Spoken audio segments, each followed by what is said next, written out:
Uh, Hi everyone. This is day one of building the game I've always wanted to play. I have zero experience building games and I still haven't watched a single game dev video. I don't really know what to expect. But one thing I know for sure, I'm definitely gonna make this game and finish it. The only thing I'm worried about is whether it's gonna be as good as I want it to be.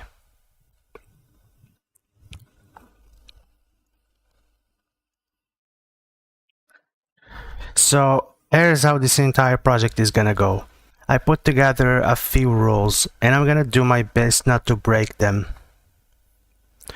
First, everything has to be done on stream. I'm not allowed to work on the game unless I'm live.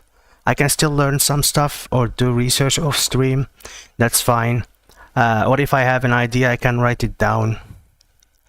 But no work unless the stream is running. Second, at the start of every stream I set 3 tasks, and the stream doesn't end until all 3 are finished.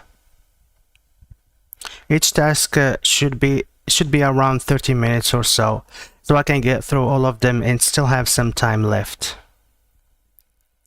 3. I'm not allowed to play any other game until this one is finished, or at least until I have a playable demo of my game. It's been about a week since I quit gaming, and honestly, it wasn't that bad at all. Mostly because I couldn't even find a good game lately that I enjoyed without complaining about something. Which is exactly why I decided to build this game in the first place. But if I'm being honest, something does feel missing. Gaming was one of the few things that can disconnect me from this world for a bit. So yeah, these are the only rules I have for now. I can add more as we go. Alright, so today's 3 tasks are... Let's see. First one is gonna be... Let's do daily tasks. So the first one is gonna be make a project roadmap.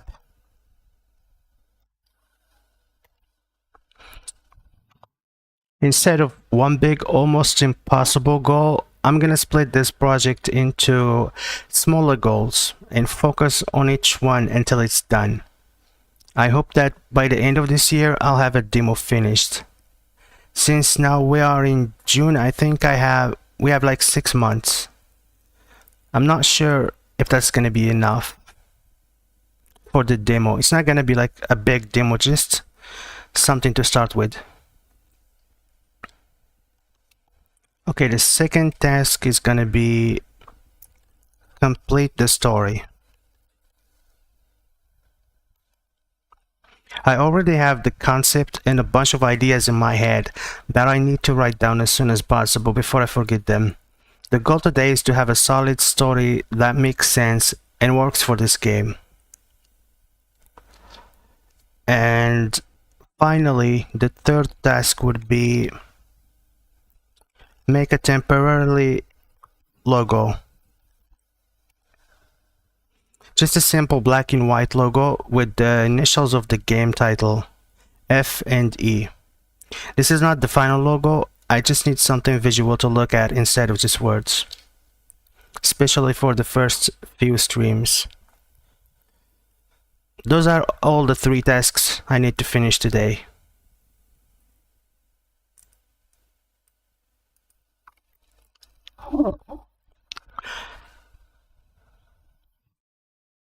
And before I start,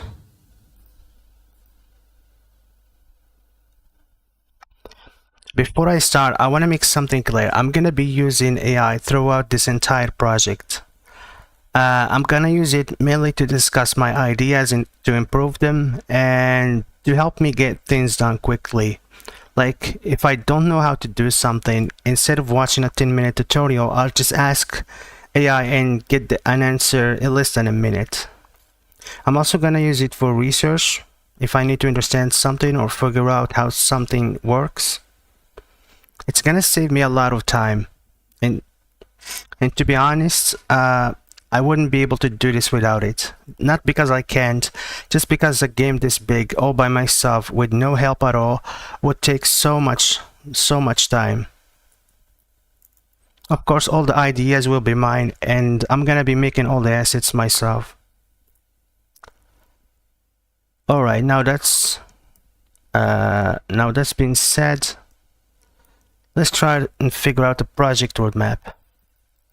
First, I need to understand like all the steps of making a game, because I haven't watched anything until now. Nothing yet. So let's just, okay, I think, yeah, let's just give this AI a prompt to work with. I did write down this one first. It's just basically like all the info of this project, so that the answers will be very specific. You are a game dev assistant for a project called Fractured Earth. Your role is strictly as a tool. You do not generate ideas, suggest creative directions, or share opinions on what the game should be. All creative decisions come from me. Do not share, suggest, or generate any ideas regarding this game under any circumstances. Context: I am building this game live on stream as a series called Day X of building the game I always wanted to play. All game progress happens on stream while I am live on OBS. I have zero experience in game development and plan to learn as I build. I have some experience in Blender and Photoshop and will be modeling all the assets myself. Game overview: Fractured Earth, a free-to-play open-world post-apocalyptic FPS survival game that combines the best elements of multiple genres into one. Inspired by Far Cry 6, Days Gone, Warzone, MW2, MW3, Arc Raiders, and 7 Days to Die. I mean, it's not gonna be inspired from them, it's just there are a few things from these games that I like, and I wanna do my version of those things in my game. Core features: fluid FPS and third-person movement, realistic shooting, drivable and customizable vehicles, full base building, crafting, huge open world with ruined cities, forests, and beaches. Play solo or with friends. Build. First, at this stage, I'm just gonna focus on the single player. And once that's done, and if the game turns out to be good, I'm gonna try and make it online. I mean, that's the goal, just an online game to play with people. But I think it's gonna be easier if I just make it first single player. Build a mobile base inside a vehicle or settle down and build a permanent one. Cosmetics only marketplace, completely free to play, no pay to win. This is the general direction. Specific mechanics, story, and systems will be developed and added here as the project progresses. So these are my PC specs: 5060 Ti and AMD Ryzen CPU, 64GB of RAM and 4TB of storage. I have now, I think, 1.3TB empty, which is good. I think it should be enough for this game, or at least for the demo. And Windows 11 and my Wi-Fi. Whenever I report a technical problem, check my specs first and factor them into your answer before listing general causes. Your two functions. First, when I share an idea, find weaknesses, gaps, inconsistencies, or anything that doesn't make sense or isn't realistic, and return them to me as questions only, not suggestions, not fixes, just 3 or 5 questions that make me think harder about my own idea. You are not answering the questions, just raising them for me to think about. So this is like probably the best way to use AI to improve your ideas, because AI is not really good at suggesting ideas right now. It shouldn't be good at that at all. Second, when I ask how to do something technical in Unreal Engine, Blender, or any other tool, give me the most direct and simple answer possible, step by step if needed. No necessary explanation, just what I need to get it done. All technical answers should account for my zero game dev experience. and be explained accordingly. Answer format: short, direct, informative, no sugarcoating. Focus on negatives as much as positives. Never volunteer opinions. Never say I think you should. Never suggest features or story ideas I didn't bring up first. If I ask you for opinion, redirect it back to me with a question or from a different perspective. Basically, this is like a detailed prompt. It just makes working with AI easy. So I'm just gonna give it this one. I think there is like a memory thing, but I think it's better like if you just put in the prompt at the start of each conversation. For the effort, I'm probably gonna do high for now and see.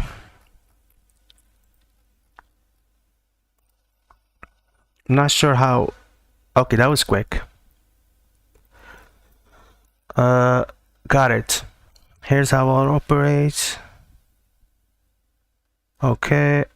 No unsolicited feature story. One clarification so I don't misfire. When you ask a technical question that has multiple valid approaches, how should I set up my vehicle physics blueprint? Do you want me to just pick the most standard direct method and walk you through it, or flag that there are options and ask you which direction before giving steps? Okay, that's a good question.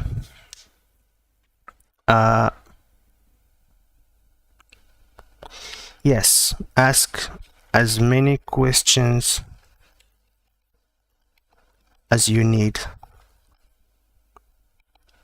I will provide you with documents and guides for the software I will use. So basically I'm just gonna go to the official website of Unreal Engine and then get those documents and give them to the AI so that it's gonna use them as a source instead of just searching online. The software I will use. If anything is unclear, ask.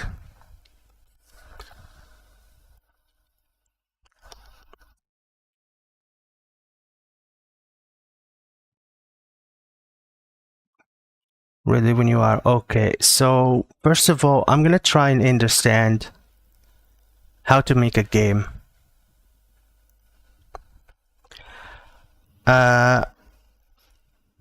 Can you explain to me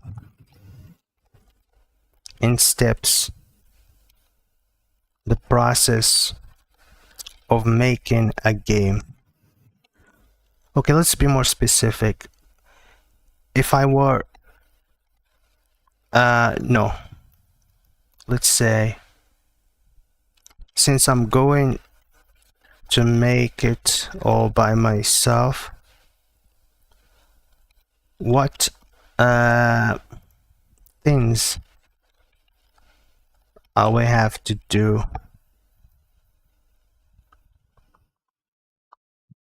Yeah,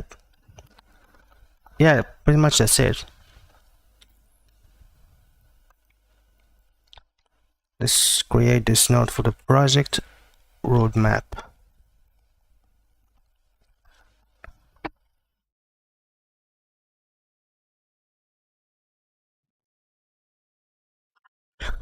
Here is the general pipeline, broken into phases. This is process information. So planning for production. This is what I'm doing now. Phase 1. Write a design doc. You're already doing this informally. Define scope and platform target. PC only, Steam, Epic. I think it's just gonna be PC only for now. I don't even know if I'm gonna upload it to stream. I'm not sure. I'm gonna worry about all of this stuff once the game is finished. Research the engine. Unreal Engine, give new specs. Yes, I still don't know which engine I'm gonna go with. It's probably Unreal Engine or Unity, because there's gonna be some systems that I'm gonna have to make from scratch, and I'm not sure which engine is gonna allow me to make them easily. engine and project setup, install Unreal Engine, setup version control, setup project folder, prototyping core mechanics. Okay, this is build the rough ugly version first, basic movement, basic shooting, no art. Goal is to test if the mechanic is functional before investing art time.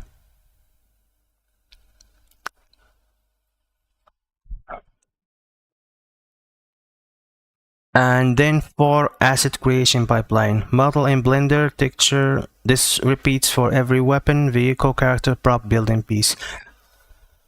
Okay, so I think the second phase would be planning. The first one will be planning and pre-production. That's the first one. Second is going to be asset creation pipeline. We'll just do asset creation. I think I'm going to build the map first. Map. Yes, create map. And then I'm gonna make the rest of the assets, like vehicles, weapons, and everything. World, level design, gray box, blackout, basic shapes for layout, skill testing, detail pass with finished assets after blackout is approved by you. Gameplay systems programming, blueprints and or C++ for inventory, crafting, building system, vehicle physics, AI, survival mechanics, multiplier networking. This is a lot. Each system is built, tested, then integrated with others. Yeah, this is the part that probably is where I'm gonna get stuck a lot. But let's see. Multiplier networking. Okay, I'm gonna leave this one until the game is finished. UI and UX. This is gonna be the fifth step. The fourth one is gonna be gameplay system programming.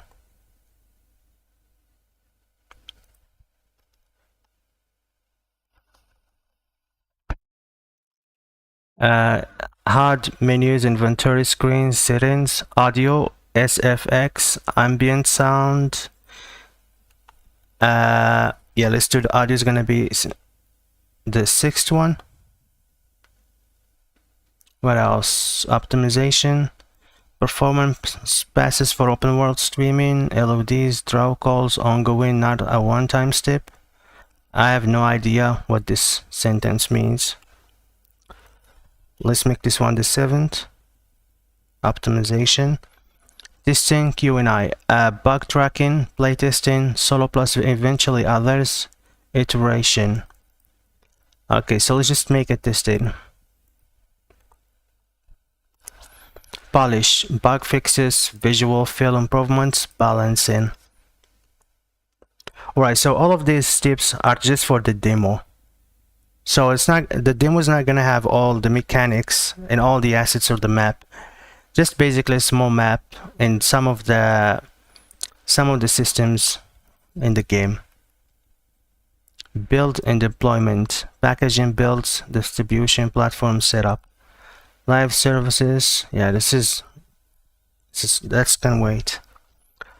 All right, so my plan is to build a demo first.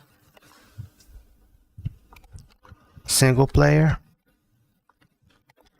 with some of the mechanics of my game and the gameplay and objectives.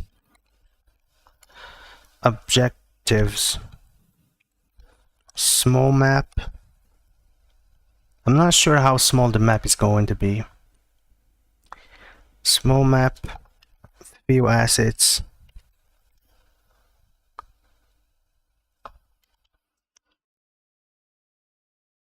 Okay, let's give it this one. Will this still apply? Any improvements?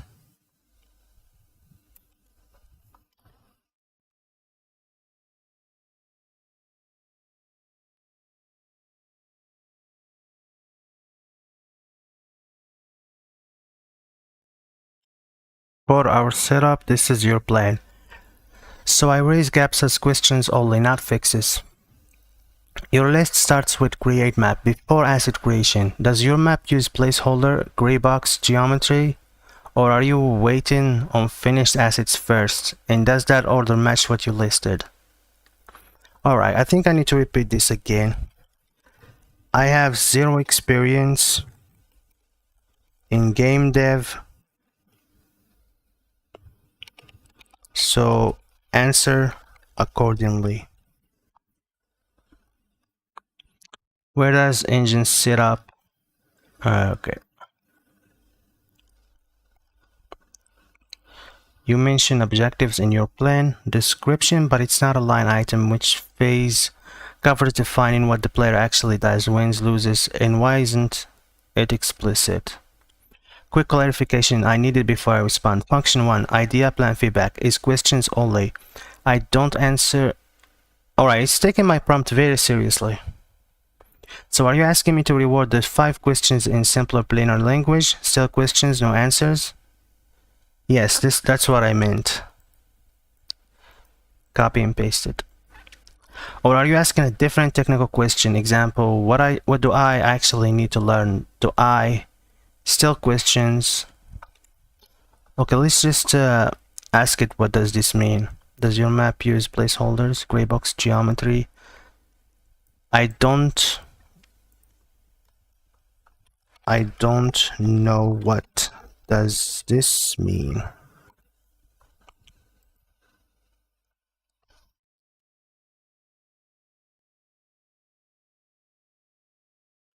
Gray box person on other plane, gray blocks and shapes used to lay out a level before any real art is made.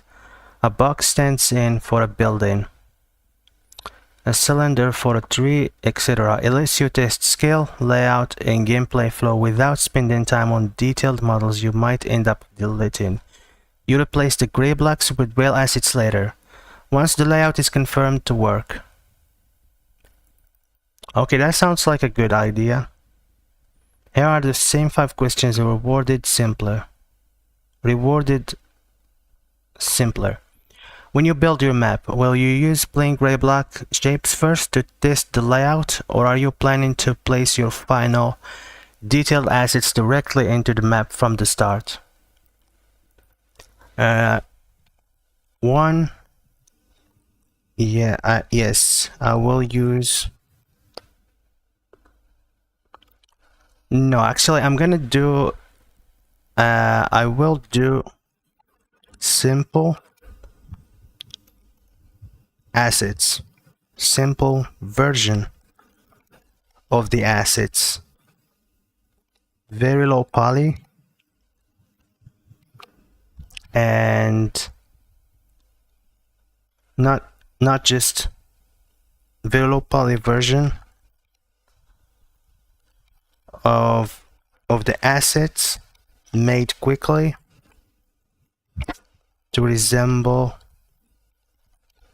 the asset that I will add later.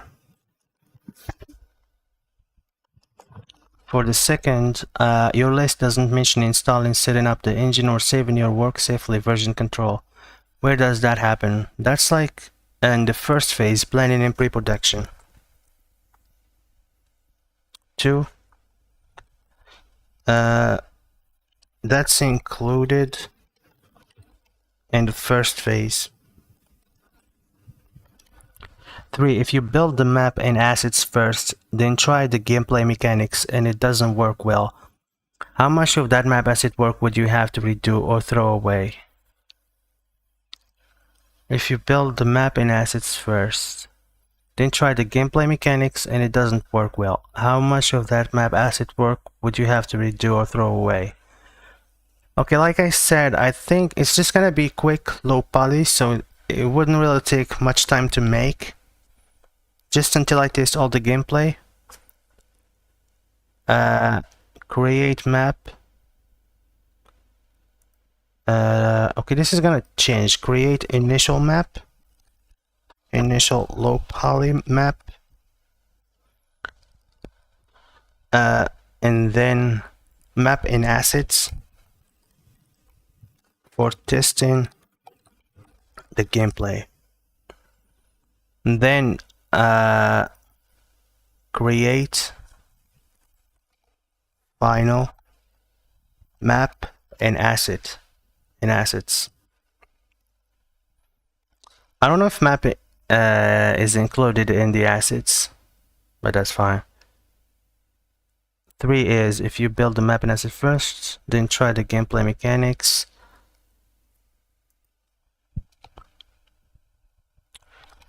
I will create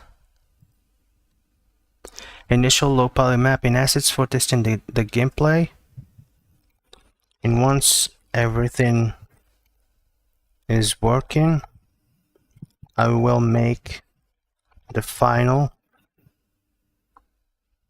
version of the assets.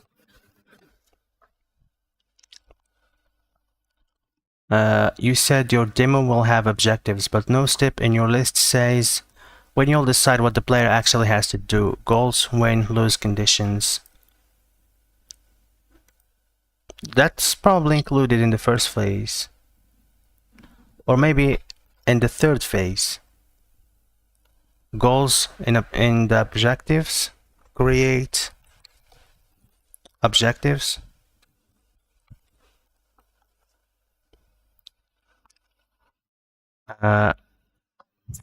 For that will be phase 3. After creating the initial assets in map. You only listed optimization once near the end. Do you think performance problems could show up earlier while you're still building the map? If so, does your list need to reflect that?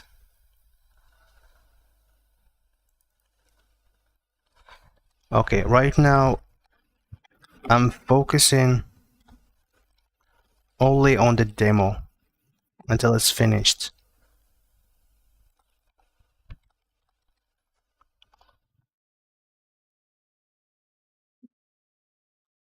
Alright, planning pre-production, create initial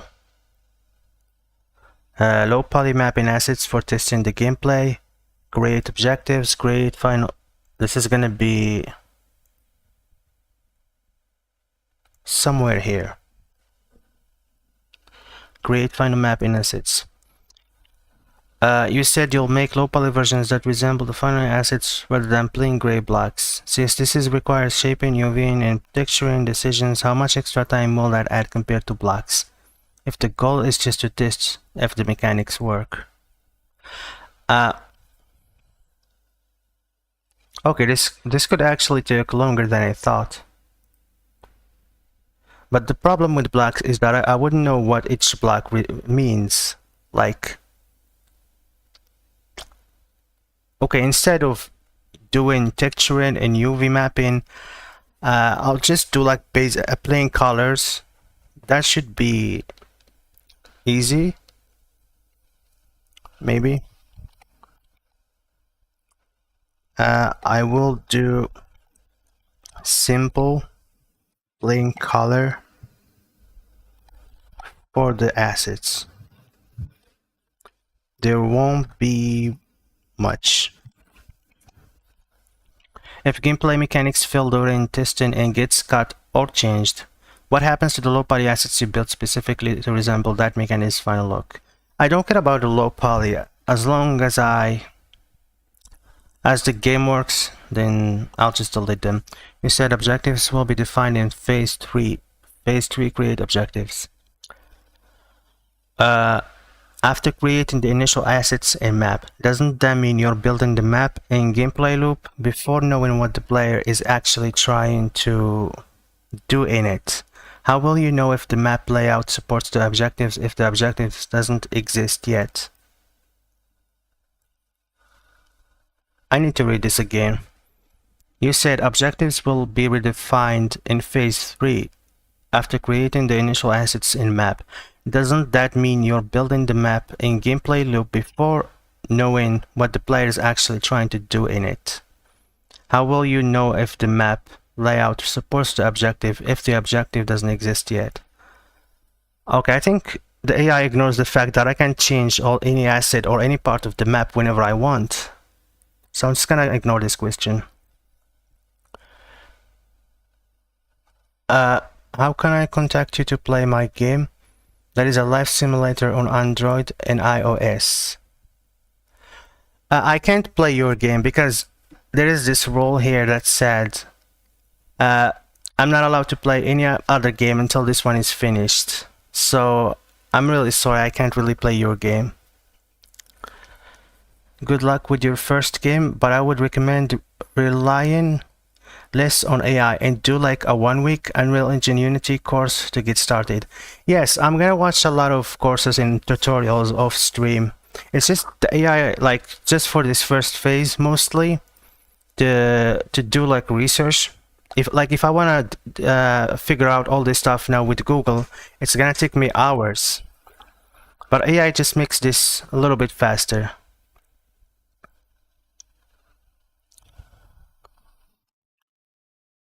Question 4. Your answer to question 2 says engine version control setup is included in the first phase. Does that mean it happens before any map or asset work starts, or in parallel with it? You didn't address whether optimization issues might show up before the final optimization phase. If your low poly map runs poorly during testing, what step in your list accounts for fixing that early? These are all unnecessary questions. Okay, I'm not even gonna bother answering this. What game engine will be better for this game?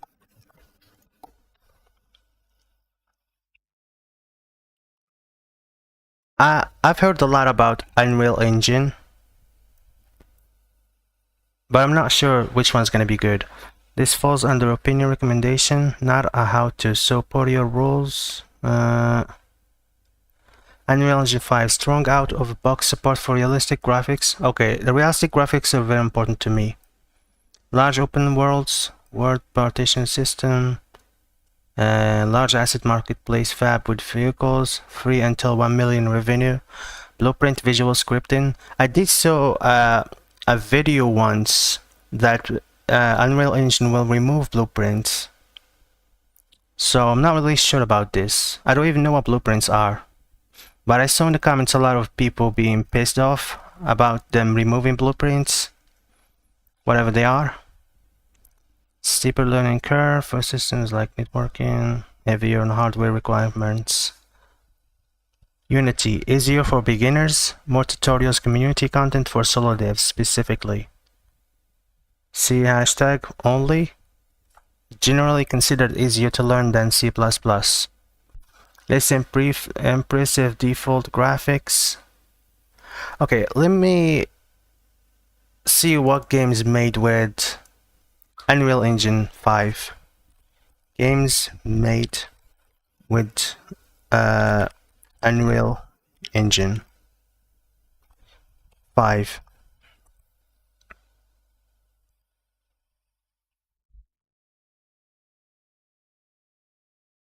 And now let's do games made with Unity.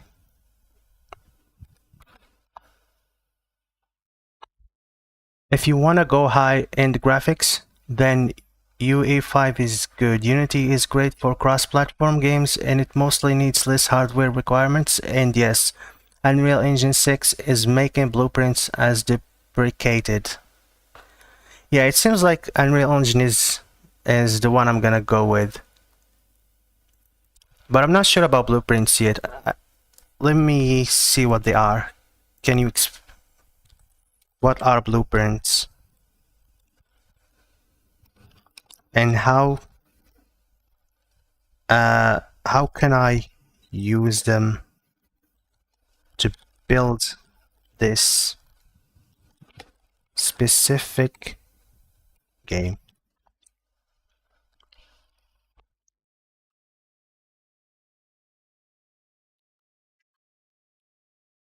I like the graphics of this game, Hellblade.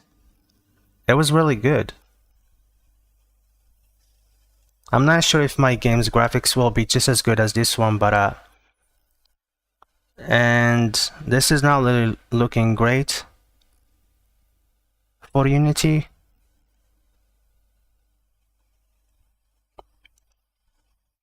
Yeah, this is not realistic. It has to be Unreal Engine. Blueprints are coding without learning or doing actual coding.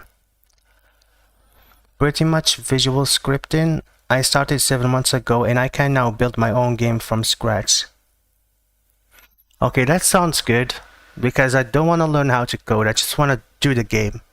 And I was hoping that maybe AI will just give me the code, but I guess I'm just gonna learn how to do these blueprints by myself. That's gonna give me like a lot of freedom compared to if I have to learn to code from zero. Yeah, so Unreal Engine looks really good.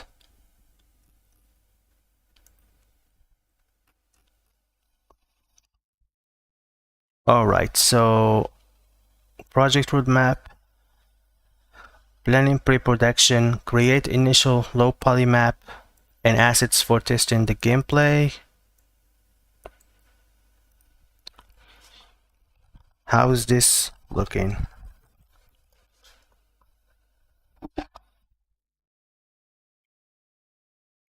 For the rules, questions only on this, no answers.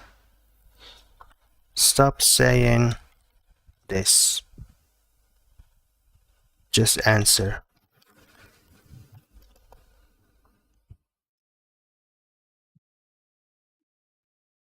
Create objectives now sits after the map. This is just wasting my time. This list has no point where you stop and decide, is the demo done? Of course, it's in the polish, the last phase. Another plus is that you can find pretty much anything on YouTube, how to make XYZ in blueprints. Yeah, I was hoping that there's gonna be a lot of tutorials on YouTube. That's how I learned how to make some models in Blender. Like, basically you can find a tutorial for anything you want to make. And hopefully the same for my game.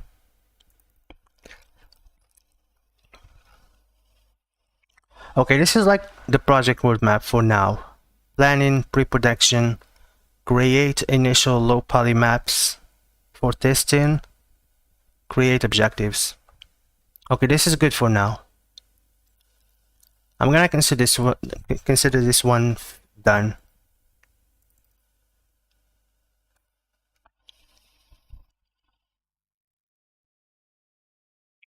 Complete the story. Okay, let me just ask it one more question. Is my PC powerful enough to make this game?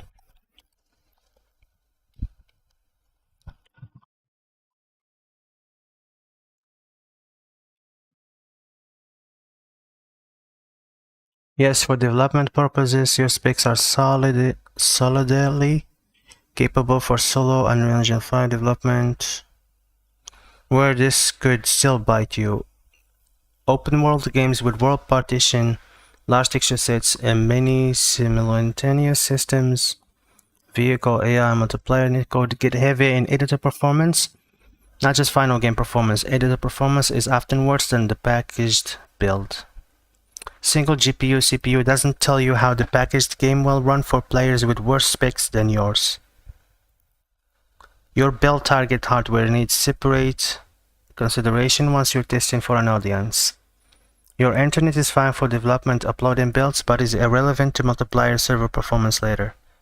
Your machine is not the limiting factor here, and experience and project scope are far more likely to slow you down than hardware.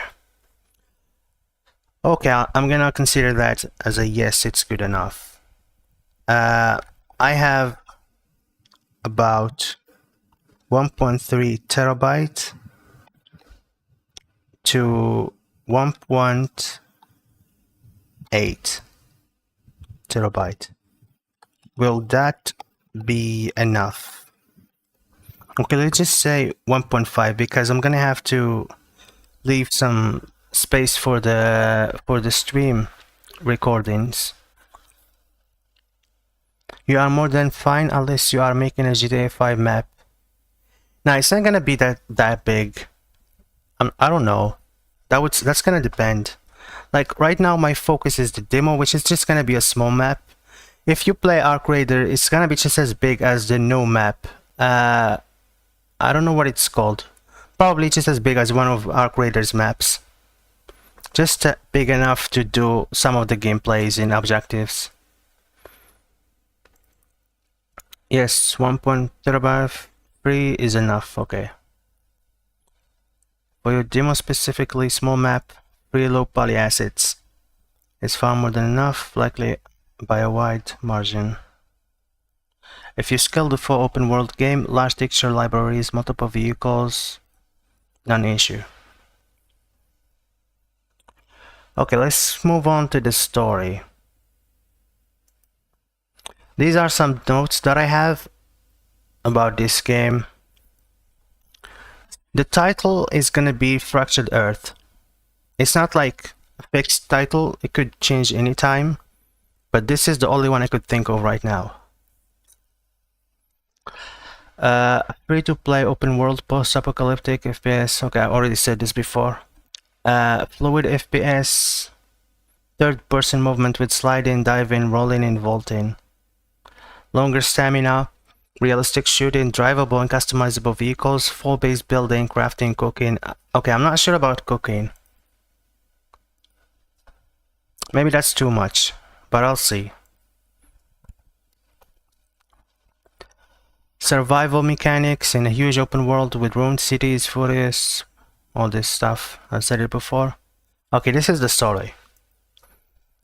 In 2023, an asteroid hit Earth. The asteroid contained a unique material. Humanity used this material to benefit from maybe its durability or something else that makes it special. By 2026, half of the mechanics and tools on Earth are made with this material. However, the machines started to turn against humanity, and it turns out that the material was a trap sent by an alien species so they can spread it across the world and easily take over the planet. Okay, I need to understand this story first. I'm not sure if this is the story I'm gonna go with, but this is the one I have now.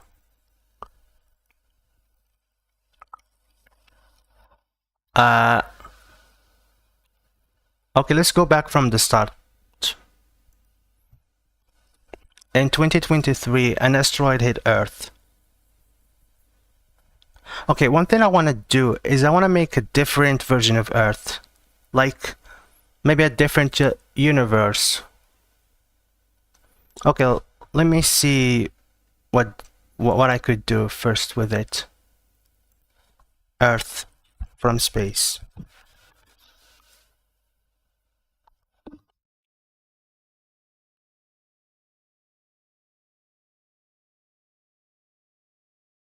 So my plan is that instead of making the continents shaped like this, I want to do like, maybe let's say, maybe 10 continents. Each one is same size as the other, and they are evenly spaced. I'm gonna launch Blender and see if I can do a quick version of this Earth. Let's do a UV sphere, and then let's I'm gonna make another one.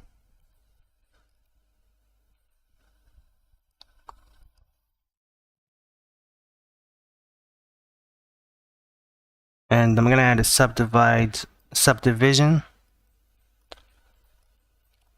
Right, this is just an idea that I wanna see if it could work now.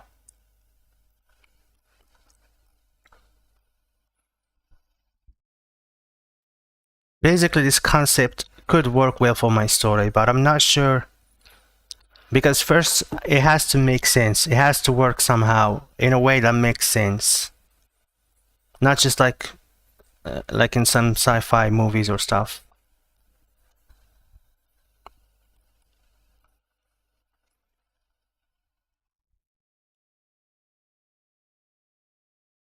And I'm gonna add shrink wrap modifier.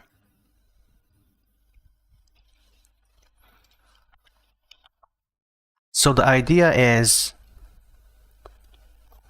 okay, let's add another one.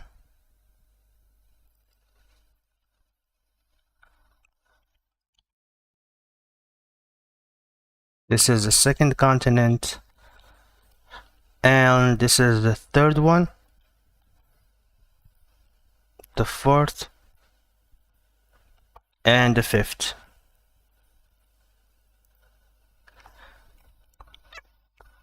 Okay, this is gonna be embarrassing, but yeah. How many continents are there? Okay, now we have 7 being the most on the geog.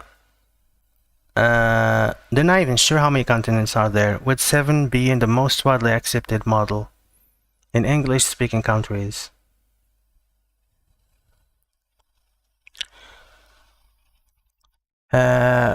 GTG, see you some other day, and again, good luck with the project. Thank you so much. Have a great day. With 7 being the most widely accepted model in English. Okay, so there are 7 continents now.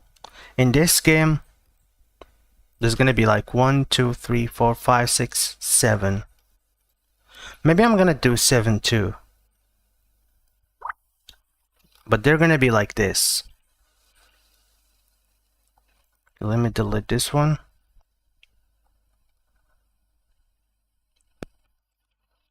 Or maybe I'm just gonna do just 6.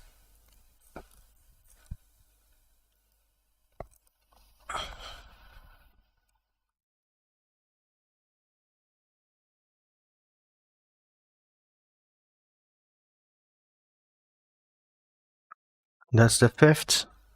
Those will be the North and South poles. They're gonna be considered a continent as well.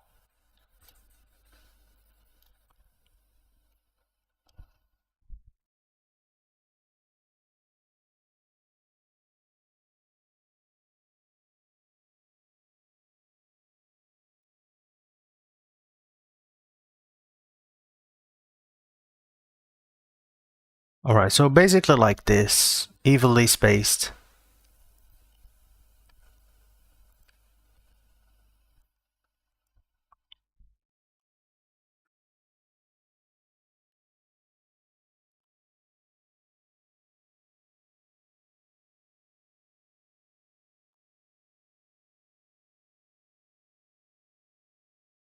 I'm gonna add a solidify modifier, just so that it can be clear.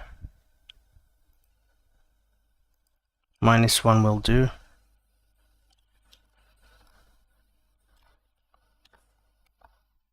Well, let's recalculate the outside, but it's still not working.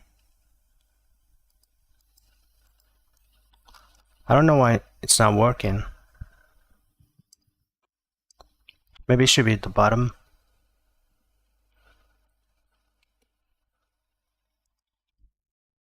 Face orientation. Okay, so basically this is the idea.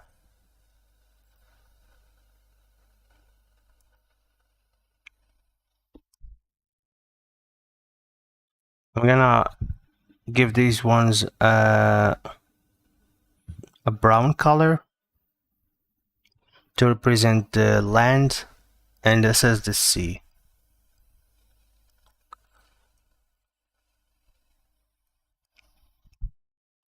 Okay, let's add an offset 1. Okay, this is good. So basically this is what Earth is gonna be like in my game. Just like 1, 2, 3, 4, 5, 6. 6 evenly spaced continents. Maybe the continents should be bigger.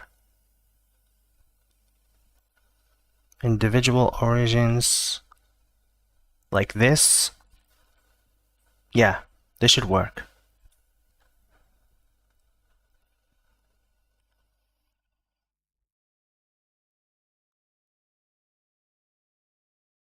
Let's add some imperfections to the north and south poles.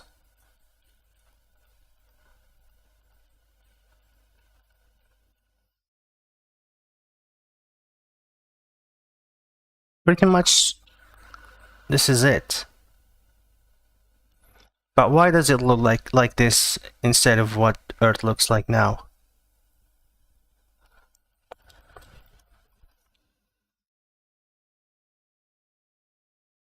Let me just ask AI some stuff. In my game, Earth is in different... No.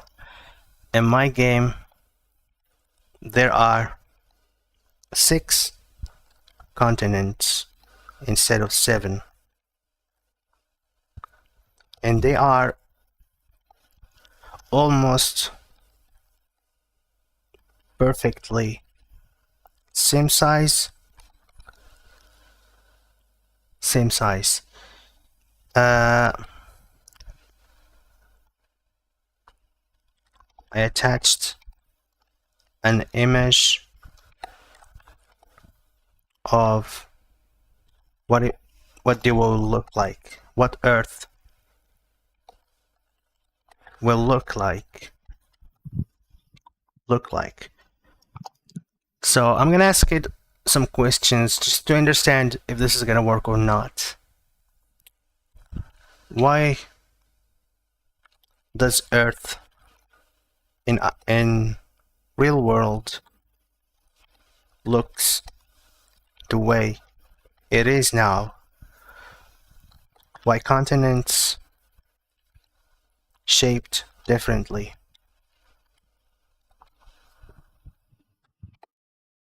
And what could be the reason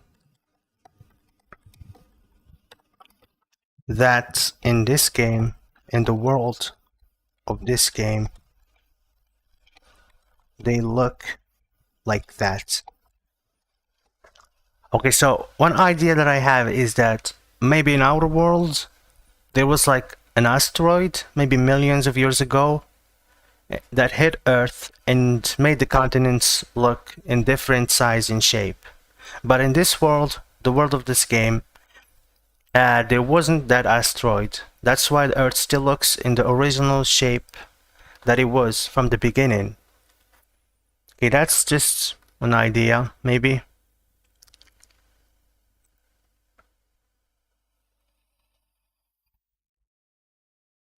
Real world science, factual, not game related.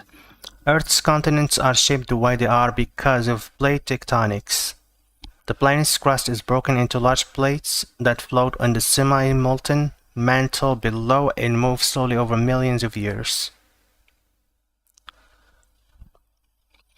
Driven by heat, convections, currents, original most light masses were joined into supercontinents called Pangaea around 300 million years ago, which broke apart and drifted into the current configuration through a process called continental drift. Hello there, hi, how are you? Why shape sizes differ rather than being symmetrical? Plates split, collide, and rift unevenly. There is no mechanism that forces equal sizes. Alright, so real Earth's irregular continents shapes is a byproduct of unpredictable, non-uniform tectonic and erosional forces over hundreds of millions of years. On your game world's continents, the why they look like that in your game part is a creative world building decision, which I won't generate for you. I didn't ask you to. Questions to think through instead. Real world continents are irregular because plate tectonics is a chaotic, non-symmetrical process. If your 6 continents are almost perfectly equal in size, Does that imply natural cause at all, or something engineered artificial? Have you decided which? Why?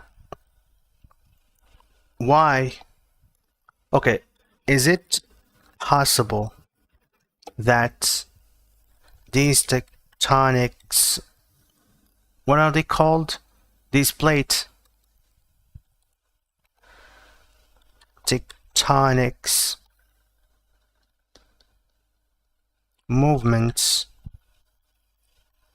are triggered by some kind of an asteroid years ago and caused the continents to move around.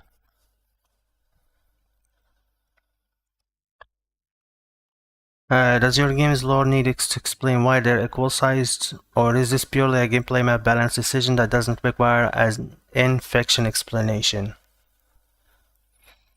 If it is meant to be natural, what real-world geographical process would even place? Does one exist? Does post-apocalyptic in your game's promise mean the world used to look like real Earth and was reshaped by some catalysmic event, or was it always like this? How much does the average player need to know or care about why the continents look like this?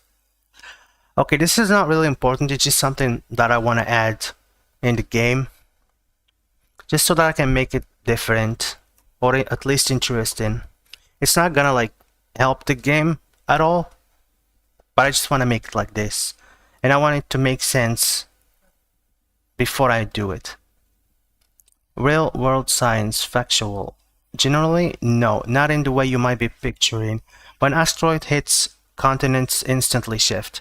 Plate tectonics is driven by mental conviction, heat rising and sinking inside Earth over millions of years, not sudden external impacts. Continental drift happens at a few centimeters per year. It's continuous, slow process, not an event. That said, there is a nuance. A massive asteroid impact, like the Chicxulub impact that killed the dinosaurs, releases enormous energy, but its effects are mostly immediate and localized global in a different way. Crater formation, tsunamis, wildfires impact winter from dust blocking sunlight. It doesn't restructure entire tectonic plates. There's a real but debatable scientific hypothesis that very large impacts on early Earth billions of years ago during the Hadin, I've never seen these words before, might have contributed to starting plate tectonics in the first place by fracturing the crust and triggering subduction zones. This is still actively researched and not settled science. There's also some discussions also debated about whether that word, whatever it is, impact might have triggered or intensified volcanic activity. So an asteroid suddenly rearranging continents into 6 equal land masses. This is not what I meant, by the way. My idea is that in the world of this game, I don't know, I'm learning to make my own game as well, using Godot. What is Godot? Let me see. Is that like an engine? Godot engine, free and open source 2D and 3D game engine. That's great.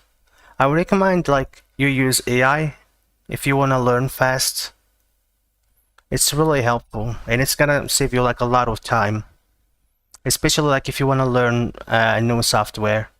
One trick that I do is that when I try to learn a new software, I would just get all the documents from their website, and if I have a question or something, I would just ask an AI and it's gonna use those documents to give you like an accurate answer. That's just one way to do, like, to learn fast. Because sometimes tutorials like would take so much time just to explain something very simple. Anyway, my idea is that in the world of this game, there wasn't anything that happened that changed the shape of Earth. This is how Earth was created from the beginning, and it still is like this. Okay, so basically this is my explanation. Yes, Karat is a game engine. What game engine are you using? I'm using Unreal Engine. That's the one I'm gonna use because I want to make a realistic game, and so far it just seems like it's the right engine to use. If nothing ever reshaped the planet, is this still meant to literally be Earth, or a different planet that just resembles Earth? Continents, gravity, etc., without sharing its history. No, I want this to be exactly Earth. It's just like an alternate version of Earth, like with an alternate history.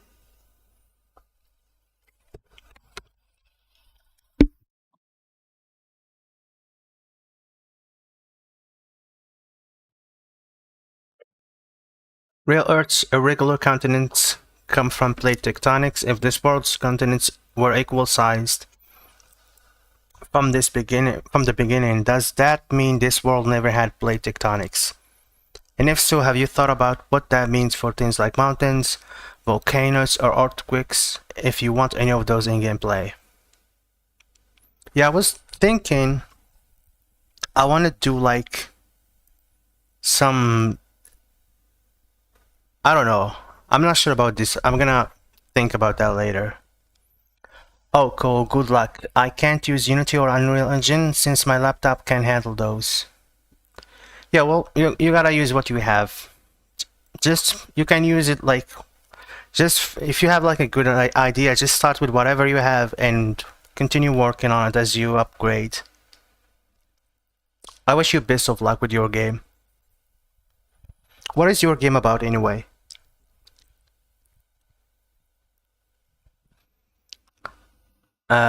Does the player ever need to learn the continents have always looked like this? So there's that background knowledge for your own consistency that never surfaces in game.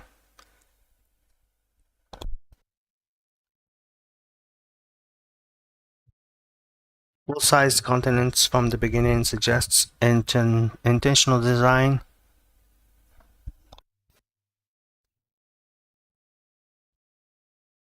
Does that imply something or someone designed this world on purpose? And is that a direction you want to leave open or close off? Alright, I'm spending too much time on the shape of the planets. I'm just gonna leave it like this.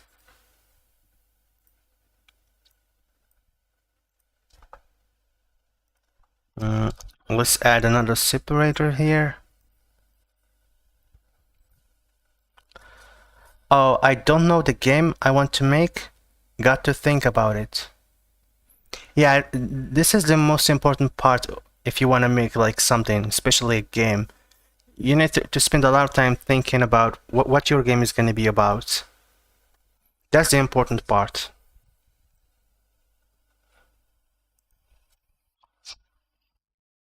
The world of this game, in the world of this game, there wasn't anything that happened that changed the shape of Earth or the continents. Maybe this is how Earth was created from the beginning, and it still is like this. Okay, so I'm just gonna leave this part like this one, and I'm gonna save this file as Earth. Yeah, I'm gonna finish it later. Alright, so an asteroid hit Earth. Okay, I need to discuss this with AI because I have tons of questions I need to ask. This is the concept. Now, I was thinking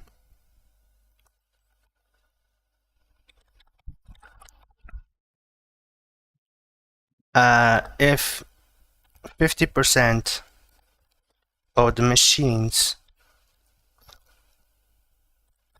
are made with this material,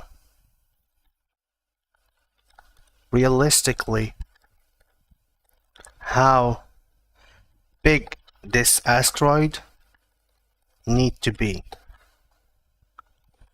to cover those needs by okay, let me just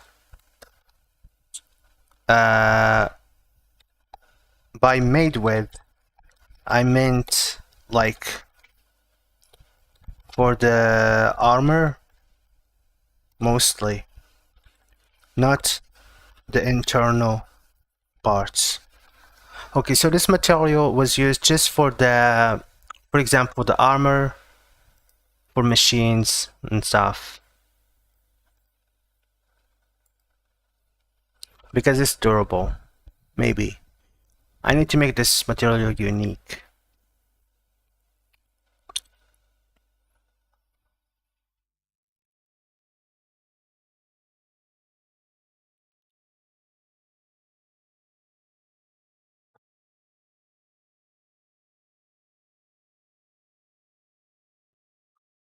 While I'm waiting for this one, let me just ask Copilot a simple question. How many materials are in Earth now? Like steel, etc. Earth contains about 92 naturally occurring chemical elements and over 6,100 officially recognized mineral species. That's a lot. I thought like they were just like less than 10. Materials like steel are human-made alloys, but the natural building blocks of our planet are these elements in mineral, which combine to form rocks, ores, and eventually industrial materials. Okay, I'm gonna check this one out later. Real-world math, physics, factual. This is calculatable, but the answer depends on numbers nobody can know for certain about a hypothetical 2060 world. So I'll show the map with stated assumptions. You can swap in your numbers for a different result. Total mass of machines and tools on Earth by 2060. What percentage of that mass is the coating armor portion, not the internal material? The material's density, it's helium, so this is unknown, your call. What percentage of the asteroid's total mass? Okay, so this material needs to be very lightweight and very durable. Like, think steel, but it's not heavy. Probably that's why humans started using it. The materials density. What percentage of the asteroid's total mass was usable material? Asteroids are rarely pure. The asteroid's overall density depends on type. Okay, so this asteroid was made by this material. The aliens took this material and made an asteroid out of it and then sent it toward Earth. Maybe that's one idea to work with. Depends on type, rocky, metallic, etc. Example calculation using reasonable real-world based assumptions. Global mass, machines. Assume asteroid bulk density 5,000. This is a lot of math. I just want to make a game. Result under these assumptions roughly. Note, this number moves a lot depending on your inputs. If you assume the coating is thinner, percent of mass could be a few hundred meters instead. If you want a different answer, which of the 5 variables above do you want to adjust, or do you want me to run the math again with different numbers you provide? Alright. Roughly 1.4, 1.5 kilometer in diameter. For reference, that's a realistic known size class of asteroid, comparable to real near-Earth objects like 1862 Apollo 1.5.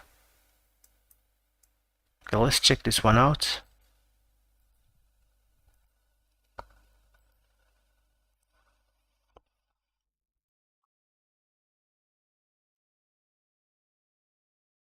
Size.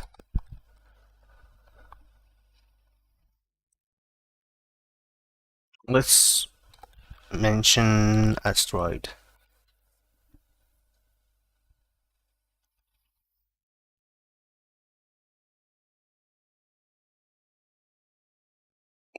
Is this it? No, this is a different asteroid.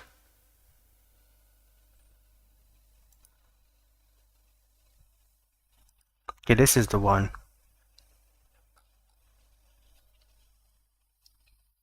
So basically, it's not going to be a very large asteroid. Okay, so I was thinking maybe the asteroid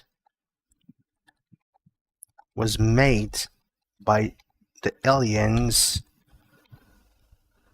to send it towards Earth.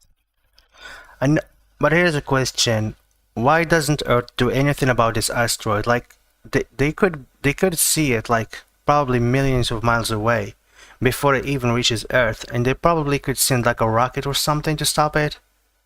So why didn't do this in this world?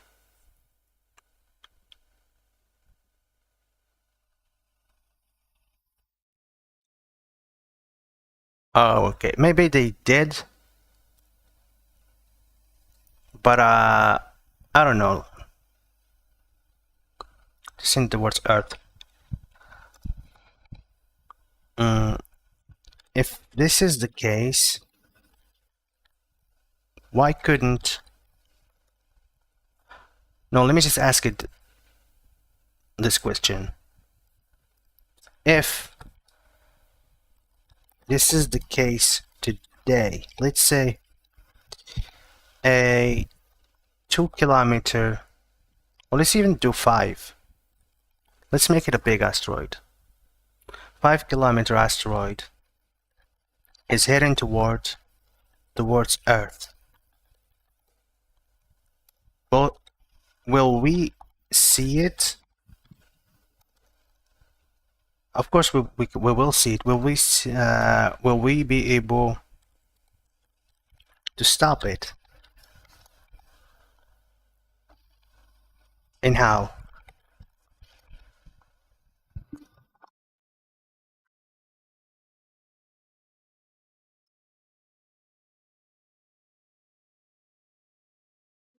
Real world science, factual. Short answer, maybe, depending on warning time.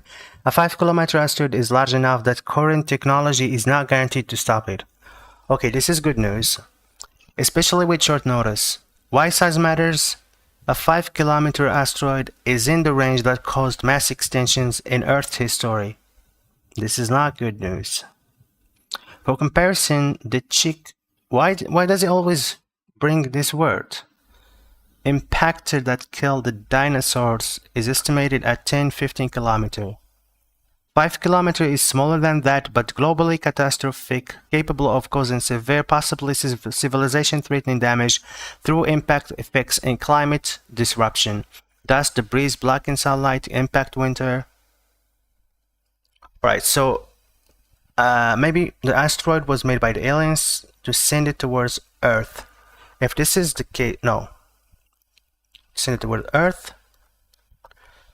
One continent maybe was completely damaged, and the world took like 20 years, let's say, to recover. Is that enough to recover? from an asteroid this big.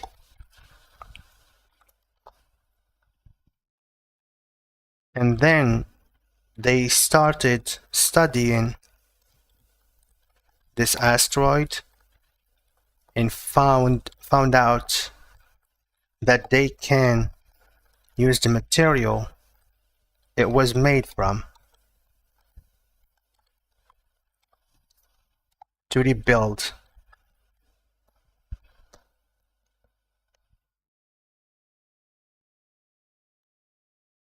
I'm making a lot of typos, but whatever. I think AI understands everything. The material it was made from to rebuild. Also, realistically,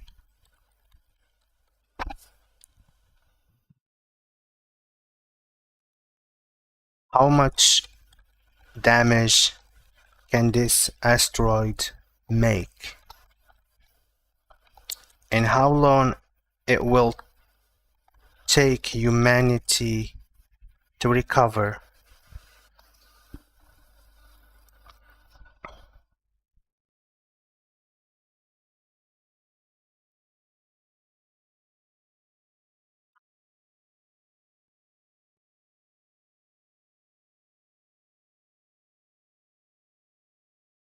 Reward science. Damage from a 5-kilometer asteroid impact.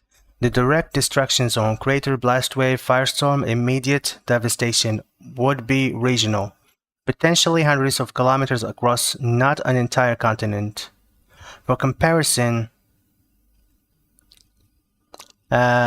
please stop giving me this word. Let's see how to spell this one.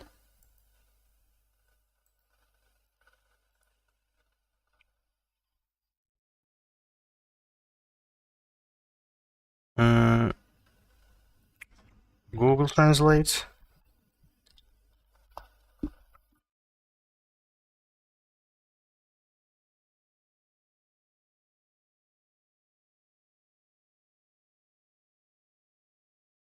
What am I doing here?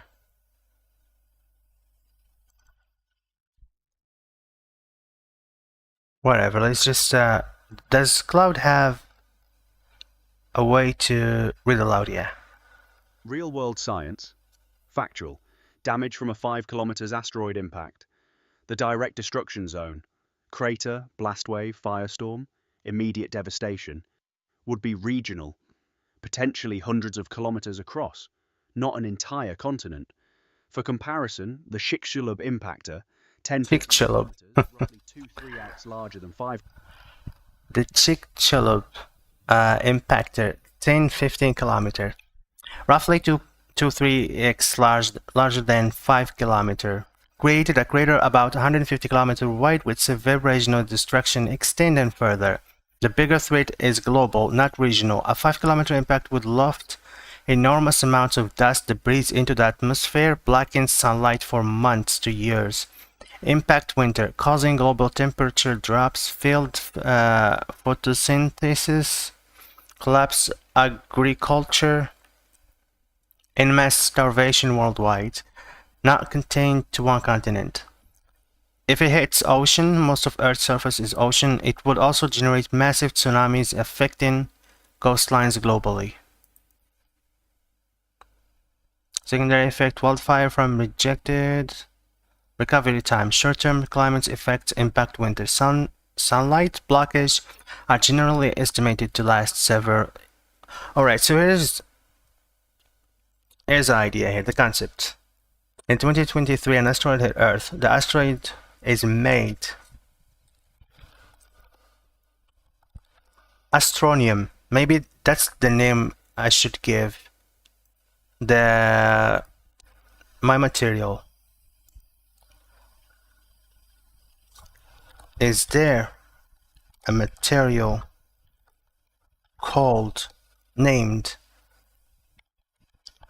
Astronium? Maybe like this? Probably there is one. Astronium is not a real-world material. It is a fictional resource found in the video game. Alright, so this name is taken. That's unfortunate. In contrast, you might have encountered similar sounding names like Aronium from No Man's Sky or Strontium, Aluminosilicate, a general advanced ceramic material used in aerospace and electronics. Yeah, I kind of like this one. Sounded good, but it's taken. Yeah, I'm gonna have to come up with another name.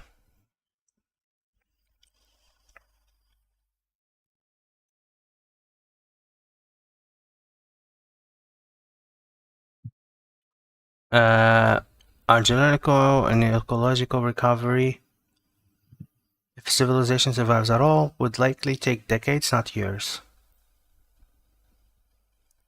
And that's assuming infrastructure governance doesn't collapse entirely.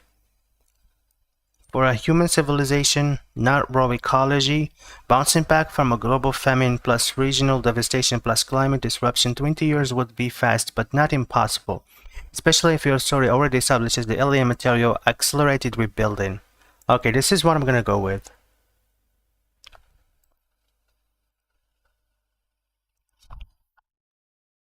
For a human civilization, bouncing back from a global 20 years would be fast. Your story establishes the alien material accelerated rebuilding, durable construction material, building infrastructure faster than normal. Where your idea has a functional gap to address. You said one continent was completely damaged, but the science shows a 5-kilometer impact, a catastrophic effects, climate, food supply, tsunamis would be global, not contained to one continent. Does your story account for the other continents suffering indirect global effects too? Or are you intentionally simplifying this for the game's lore? If only one continent was destroyed but the rest of the world faced global famine and climate effects from the dust cloud has recovered, if it destroyed the whole planet's food. Alright, this is getting deeper and deeper. I just want a story that makes sense. I don't want to go deep into this topic. You're using the alien material to explain accelerated rebuilding. Does that mean recovery would have taken much longer than 20 years without it? And is that contrast something you want to establish in the game's lore intro? The asteroid is made with a unique material that is very lightweight and very durable.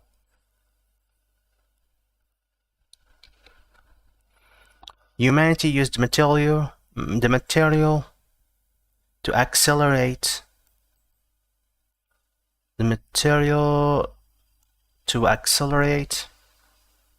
rebuilding the planet, the damaged planet. Okay, this part is good for now. By 2060, half of the machines and tools on Earth are made with this material. However, the machines started to turn against humanity. They didn't just start, something should happen. Like, started to turn against humanity. And it turns out that the material was a trap sent by alien species, so they can spread it across the world and easily took over the planet. Okay, so they didn't just start going against humans. Maybe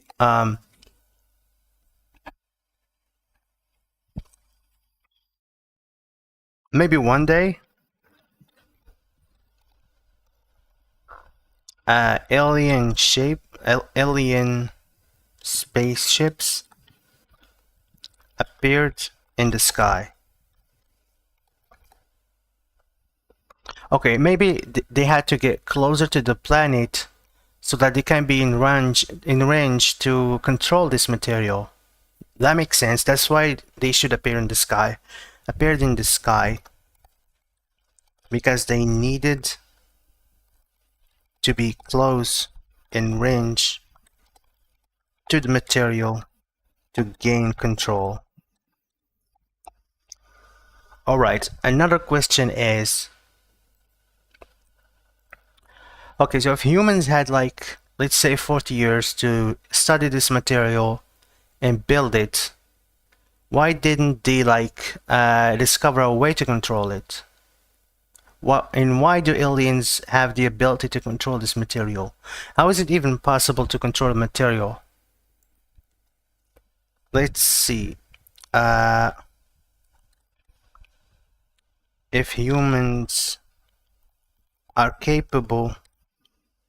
No, if humans had like 40 years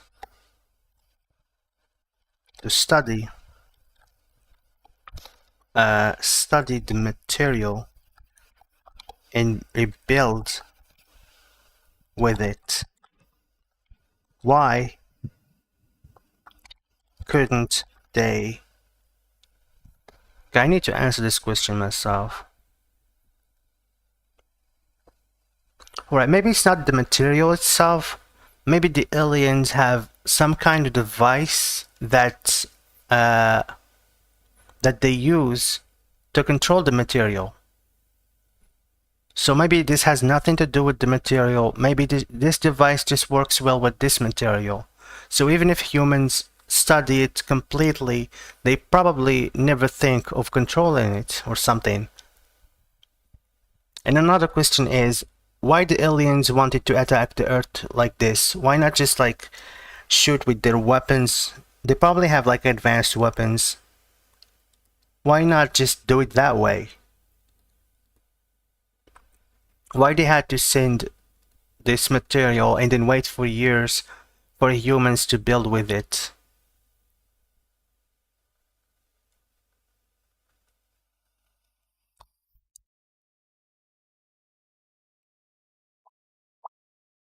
Okay, the story is getting complex now.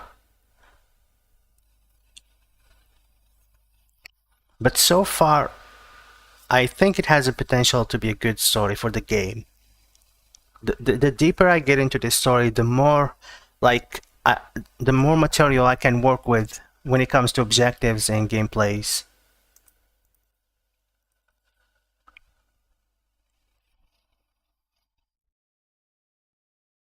If humans had like 40 years to study the material and rebuild it, why couldn't they? Okay, so the aliens maybe have a device that is capable to control the material from close distance. That's why they had to appear in the sky, because they needed to be as close as possible. So when you play the game, you're gonna be able to see spaceship in the sky, and I think that's gonna look cool. I need to design a spaceship. I need a design that's never done before, something unique. Yeah, I don't know. I'm gonna have to worry about that later. Maybe that's gonna be one task for tomorrow, just figure out what the spaceships will look like.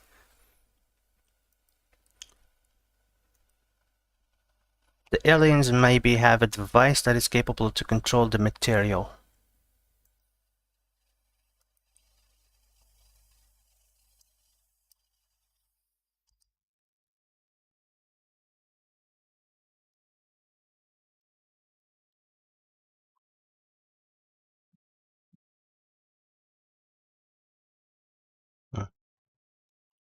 Uh,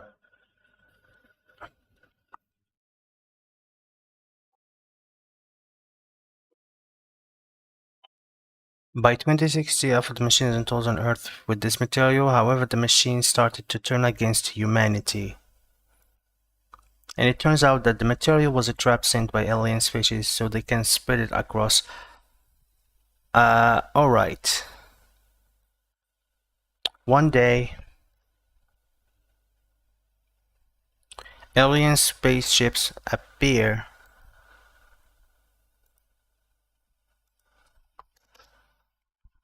in the sky because they needed to be close in range. To be in close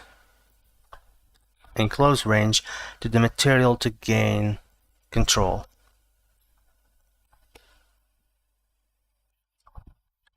So the machines, including mostly robots and droids. So the machine, let's just say the machines turned against humans, killing them all. Not all, but yeah, they just turned against them.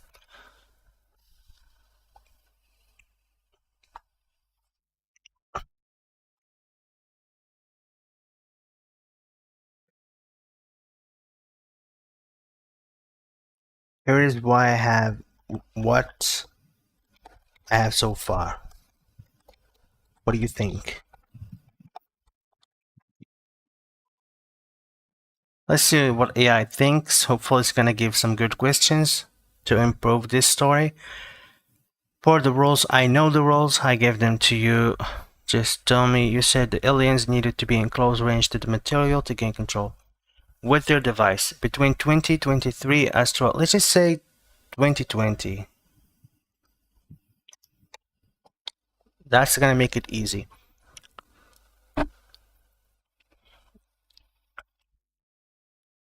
Between 2023 asteroid impact and the day the ships build, the material was spreading and being used in machines worldwide, with no alien presence nearby. Does the control device only work once ships physically arrive? Or could the aliens have activated it earlier? If so, why wait 37 years? Okay, they waited because they wanted the material to spread. And of course, the machine started to turn against them once they appeared in the sky, because they can't control it from distance. One day, alien spaceships appear in the sky because they need to be in close range to the material to gain control. And then, the machines started to turn against humans, killing them all. Just killing them. You said the asteroid impact happened in 2023, but earlier you said the world's continents. Okay, forget about the continents. That's not a problem for now. Killing them all. If humans are killed, who does the player play as? Alright, I did remove the all, so the material is described as both what humans use to accelerate rebuilding and the same material that the aliens use to seize control via machines. If half of all machines and tools, not just military and industrial, contains it, does that include civilian appliances, vehicles, and infrastructure? And would aliens really need ships to appear in the sky? If the material was already worldwide and presumably already connected, triggerable.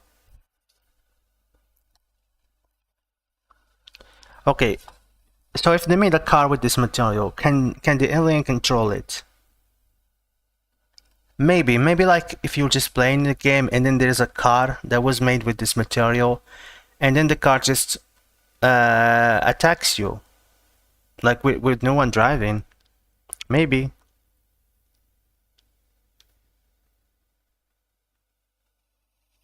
So you have to watch for robots, survivals, and cars. Okay. Or maybe this material was used mainly in the defense system. They used it for some weapons, robots, and some machines, maybe? I don't know.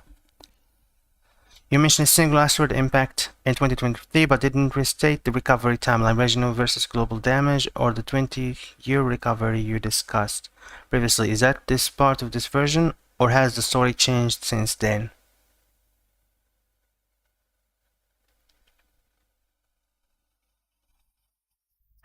By 2060, half of the machines and tools on Earth, humanity has partially recovered from the impact, and half of the machines and tools on Earth are made with this material. Mostly in the robots, in weapons, specifically to... no, never mind. In weapons, etc. However, the machine started to turn against humanity, and it turns out that the material was a trap synth. Let's do the aliens. One day, alien spaceships appear in the sky because appeared in the sky.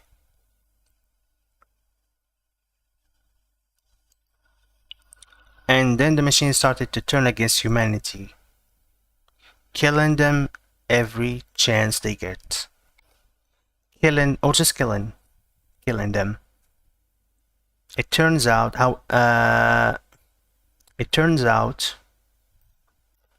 the material was the trap sent by an alien species so they can spread it. The material, the asteroid, was a trap sent by the how do I say this? It turns out that the asteroid was a trap sent by an alien species so they can spread it across the world and easily. The material that the asteroid was made of was a trap sent by an alien species, sent by the aliens so they can spread it across the world and easily take over the planet.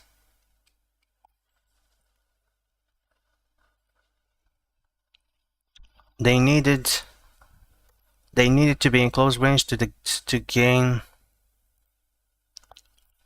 their reason. They showed up. The spaceships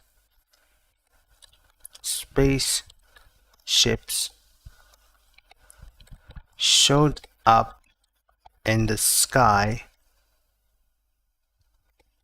is because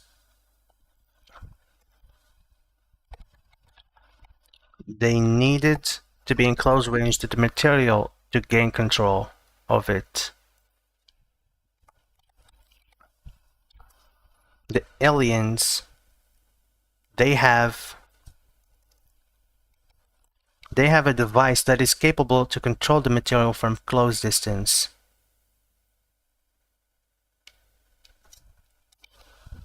Alright, the story seems like it's coming together.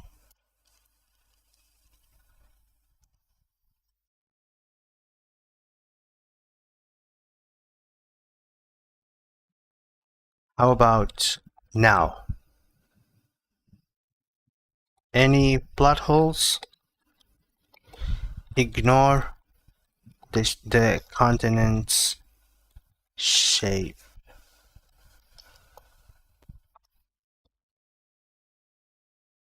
If not killing them all this time is intentional war, then does that mean some humans survived the initial attack? Yes, there's gonna be survivals, and I think the demo is gonna be in an island, and under this island there's gonna be like a bunker or maybe like a structure building where the rich people hide. Maybe that's one idea. I'm not sure if I'm gonna add it, but yeah. I think I already wrote this before. I have a bunch of ideas here. I'm gonna go through this later. I just need to focus on the story now. And is that what the player's post-apocalyptic survival gameplay is based on? In the game, players will play as one of the survivals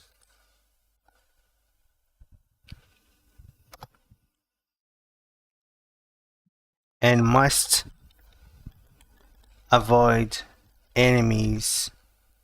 Okay, let's read the rest first. The asteroid hit in 2022 and machines turned hostile in 2060. A 40-year gap where the material was already worldwide and usable by humans the whole time. Does anything explain why the aliens waited 4 decades to show up and activate it? Okay, maybe the aliens have like a device that tracks where the material is, and they waited until it spread all over the planet. So basically, that's their goal. They want the material to be all over the planet. Maybe they want it in every continent. Maybe that's their plan. The aliens waited until the material was spread all over the globe so they can ensure that the machines will kill all humans. Maybe that's the plan. But again, why don't they just like hit Earth with weapons? Okay, one idea is that maybe they're not just an army, maybe just a small civilization. And although they have like advanced technology, maybe they don't have weapons to attack Earth. That's why they set this trap, and they wanted humans to build the machines, and then the aliens used them to attack humans. I don't know. I mean, the story is good. I like it so far. I just need to figure out a few things, and hopefully everything's gonna be solid.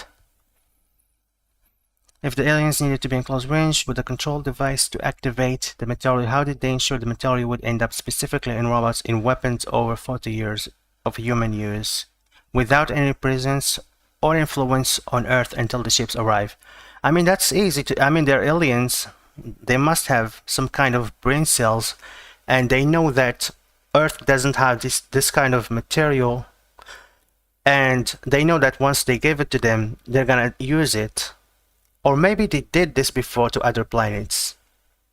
Maybe this is just how they attack planets. You know, they send the material and they let those species use it, and then they turn against them. Maybe something like this. The original asteroid impact in our earlier messages was discussed as something that would devastate a continent and disrupt the planet for 20 plus years. This version says humanity has partially recovered by 2060, 40 years later. Is partially recovered intentional, meaning recovery is still ongoing after 40 years? Or did you mean to say recovery happened and then this is the state of the world afterwards? Humanity views without any presence or influence on Earth until the ships arrive.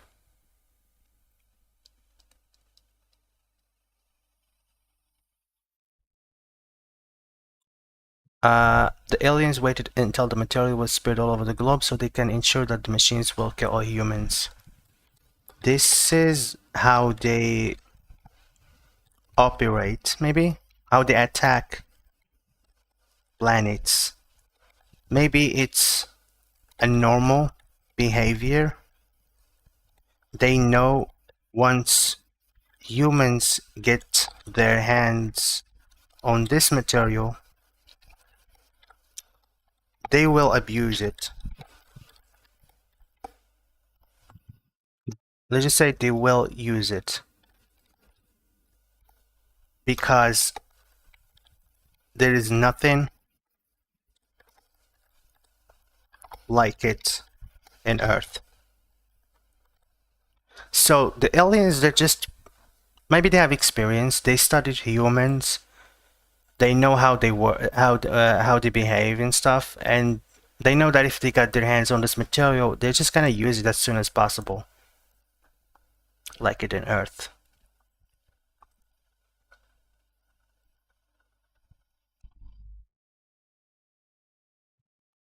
The asteroid. Okay. We'll play as one of the survivalists. It must avoid enemies, which include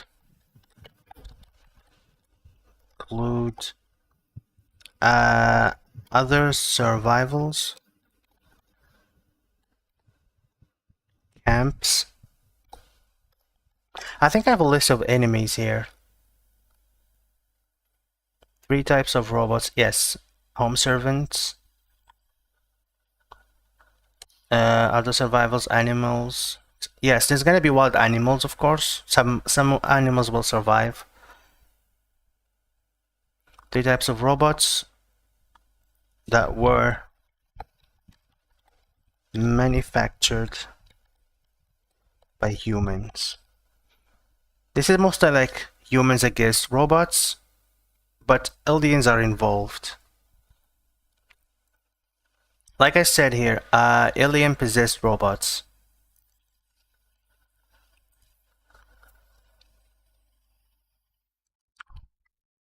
Okay. In 2020, an asteroid hit Earth. The asteroid is made with a unique, let's say,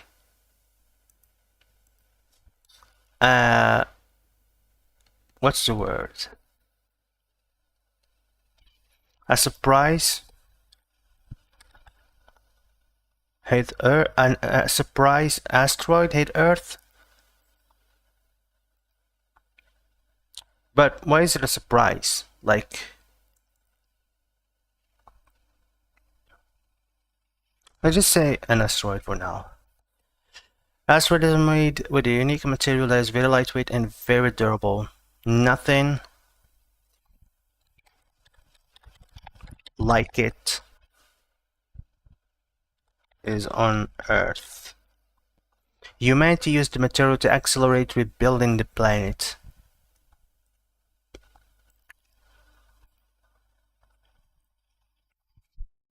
Okay, maybe even though some cars or let's say buildings or machines, they are made with this material, maybe the aliens controlled only the robots. Yeah, I don't know. I'm gonna have to see about this later.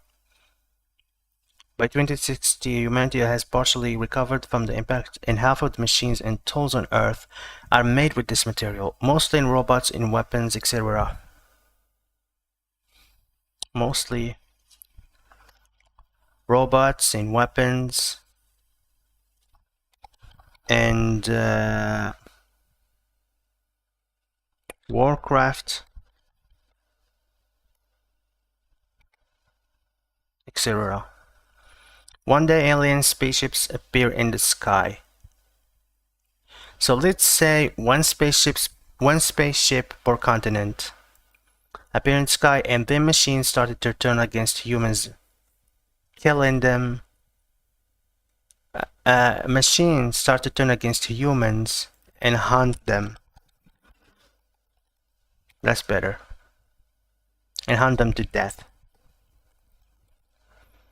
It turns out that the material that the asteroid was made of was a trap sent by the aliens so they can spread it across the world and easily take over the planet.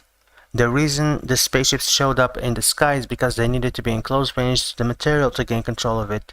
They have a device that is capable to control the material from close distance. The aliens waited until the material was spread all over the globe so they can ensure that the machine will kill all humans. The aliens waited until the material was spread all over the globe so they can ensure that the machine that it will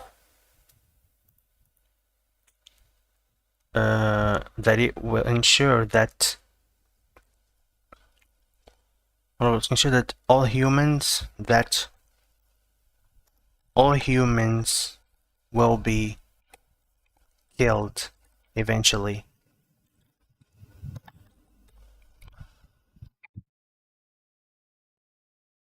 The aliens waited appear in the sky.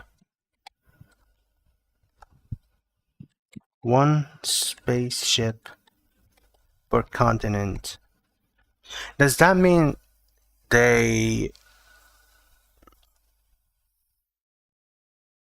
What about the South and North Pole? I mean, there are humans there. Does that mean that there are robots as well there? I don't know. I'll see about this later. So they can ensure that all humans will be killed eventually. The machines will kill all humans. No. Ensure that all humans can be accessible and killed and eliminated.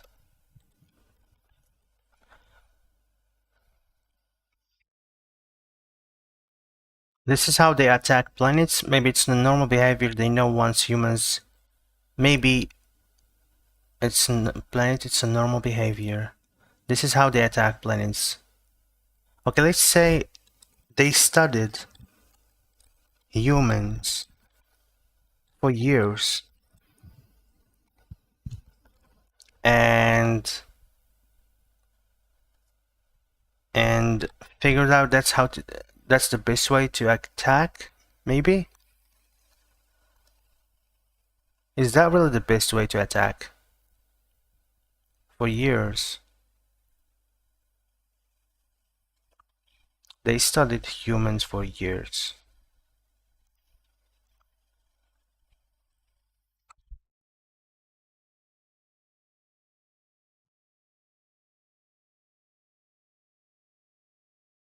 And realized that this is the best way to eliminate them all. They know that humans once they get their hands on the material, they will use it because there is nothing like it on Earth. On.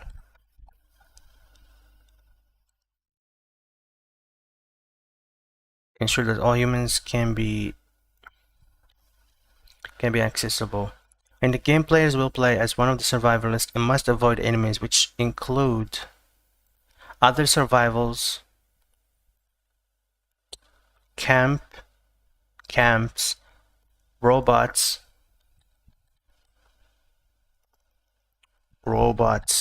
alien controlled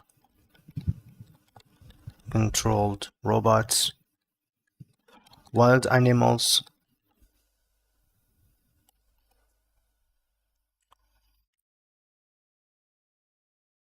Okay, let's just leave this one for later. Let's put it here.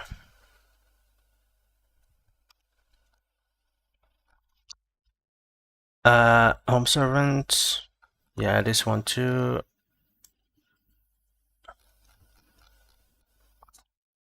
In the game, players will play as one of the survivalists and must avoid enemies, which include other survivals, camps, alien-controlled robots, wild animals.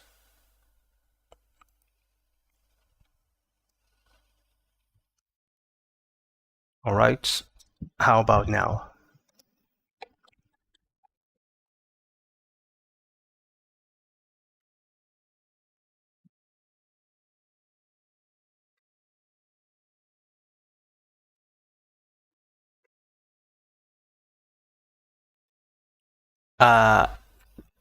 You said the aliens waited so the material would be spread all over the globe to ensure all humans can be accessible and eliminated, but the material is mostly robots and weapons, not something every human directly owns or is near. How does material being in robots, weapons specifically guarantee access to all humans, including people who never touch a robot or weapon? Okay, so here's the idea. Okay, it's not like these robots or machines are in every place, but they can move. Like robots walk around, they can go to one spot for some time and then go to another spot. It's not like they just stay in one spot. So the robots can be move or relocate. They relocate once in a while to make sure all humans everywhere are dead. You said the goal was to eliminate them all, but the previous message clarified players survive as survivalists. Does eliminate them all mean the aliens' plan failed or is still in progress? The plan is still in progress. The robots already killed most people by most people, but there are still some survivals. Maybe there was a war between humans and those alien possessed machines, alien controlled machines. Maybe. And the aliens, the robots are now like cleaning whatever is left humans. The aliens studied you said the goal was to eliminate them. The aliens studied humans for years and concluded this was the best way to eliminate them all. Does the story specify where they studied humans without being detected for 40 years? Or is the alien presence or near Earth before the ship's arrival left undefined? This story is not about a specific person or location. Most of these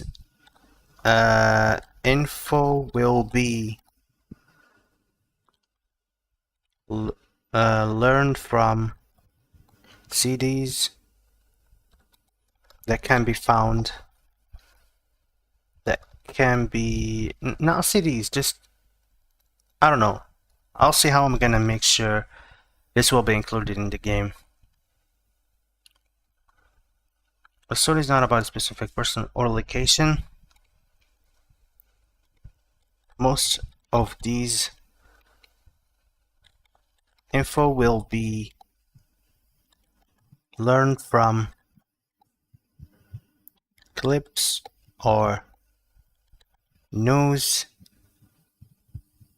paper news, something. Yeah.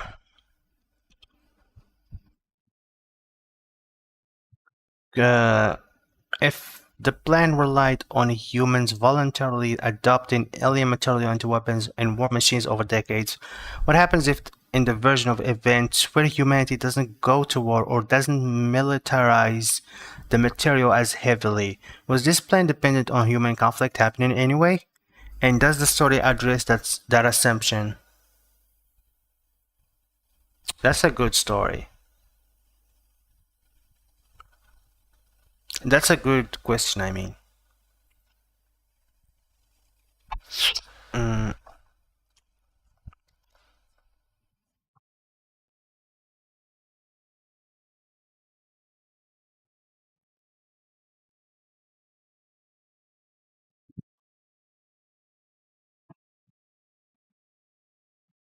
That's just what the aliens predicted will happen based on years of study to understand the behavior of humans.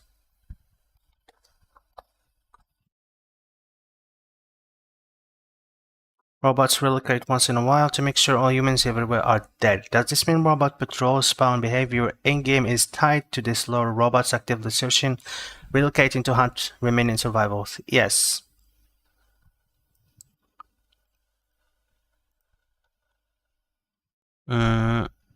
Robots relocate once. Robots actively searching and relocating to hunt remaining survivors. Or is this just background explanation that won't affect actual gameplay systems? So yeah, the robots will just be running around the map, and you have to avoid them throughout the gameplay. You said the story isn't about specific person or location, and info comes from clips or paper notes. Does that mean there is no main questline narrative arc tied to the player character at all, and the entire plot is optional environmental storytelling the player can ignore? Yes. The player can just launch the game and try to stay alive with no context of what is happening, of what happened. But for those who are interested in the story, they will learn a lot from story-based objectives. That's the plan. If the robots are still actively cleaning Survivor 40 plus years after 2020, so by what year is the game set? Still 2060 or later? How close is humanity to actual extensions? And does the timeline pressure exist anywhere in gameplay? Or is it irrelevant to moment-to-moment survival mechanics? Right. The aliens predicted human behavior, militarizing the material based on years of study. Does the story ever explain how, where the study happened before 2020? Given there is no asteroid or alien presence established before the impact itself. Okay, that's a good question. I didn't think of this. The alien predicted human behavior, militarizing the material based on years of study. Does the story ever explain how, where that study happened before 2020, given there is no asteroid? Okay, it's not like they studied this exact situation. Maybe they just know that humans are greedy, and they know that if there is something that is this valuable, they will use it for sure. It's not like it's something that's hard to learn about humans. It's very simple. The aliens didn't even need all these years to study the humans. But still, they wanted to make sure that the plan will work. That's why they took the time. You listed enemy types earlier as other survivors, camps, alien-controlled robots, wild animals.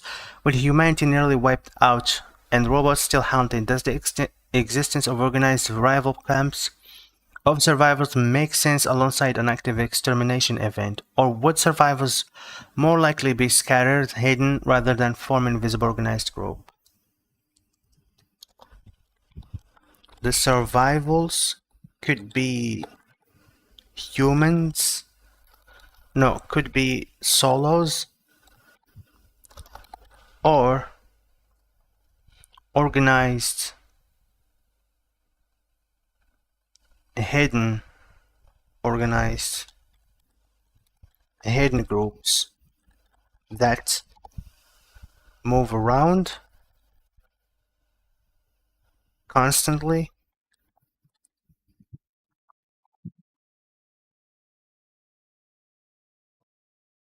Or would survivors more likely be scattered, hidden around constantly?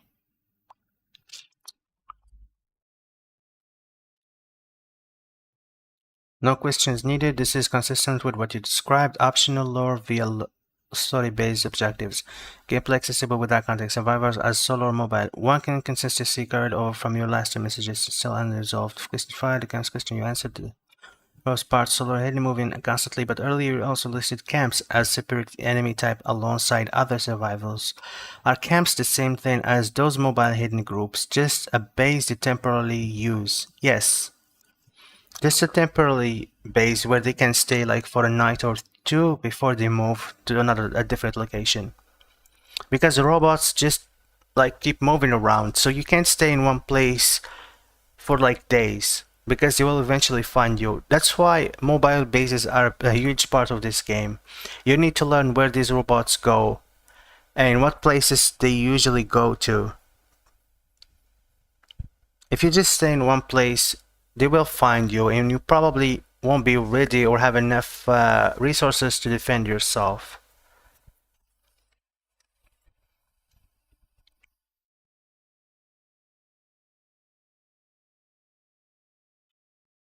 For camps, I meant temp setups that these organized groups of survivals make for a small period of time.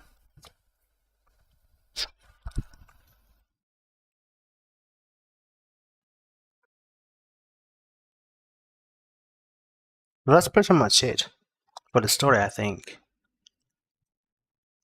I mean, this is not the full story. I'm still gonna have to go deep into a lot of stuff. The more details I have, the stronger the story will be, and the more material I have for the objectives.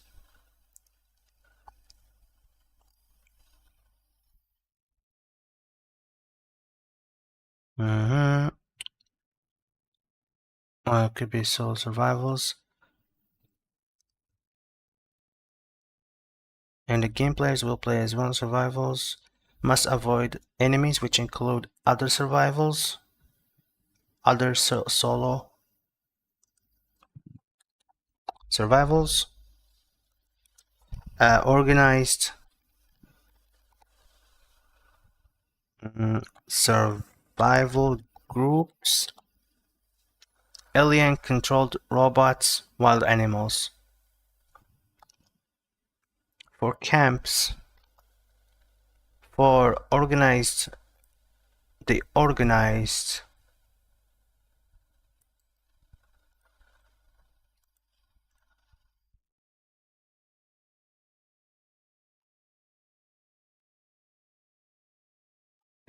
survival groups make quick setups or camps that they use to stay in one spot for a small period of time. In this game, staying in one spot is a bad idea. That's why mobile bases will be the best way to survive. You can still you can still like find an abandoned house and maybe build a bunker. I'm gonna make it possible so that like you can build a hidden bunker and stay there if you want. You won't be detected by the robots, of course, but if they saw you, they will attack the house.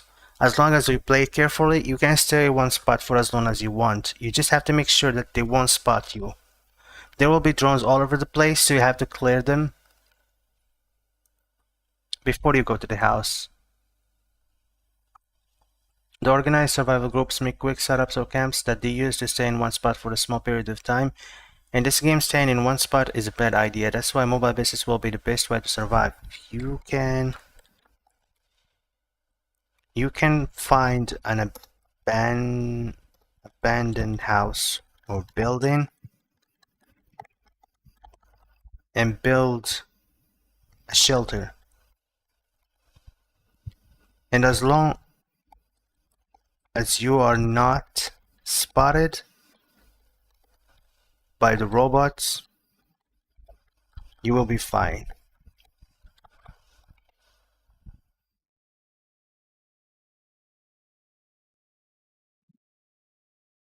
The robots are actively searching, relocating to hunt remain survivals. They use security cameras, drones that fly, drones all over the map. And I think they have like a way to communicate with each other. The aliens, I mean, not the robots. The robots are controlled by the aliens. Alright, this sounds like a good story. So, here's what I have. Is this good enough for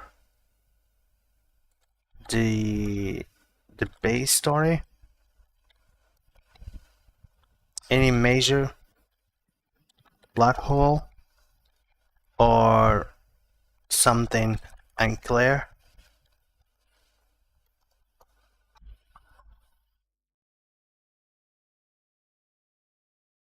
This vision is tighter than earlier drafts and resolves the camp's for survival.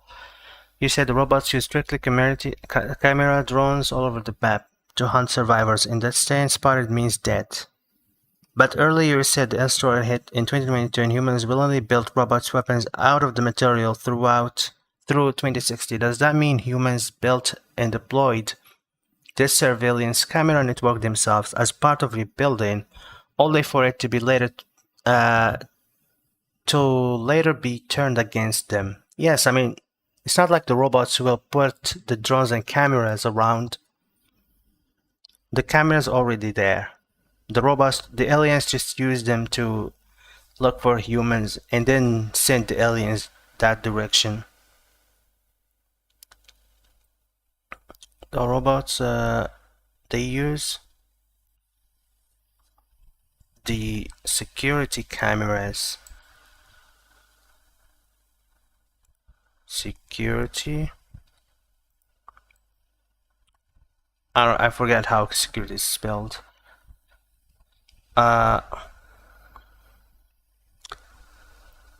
One. Yes. The cameras and drones were already spread around for security. And the aliens are using them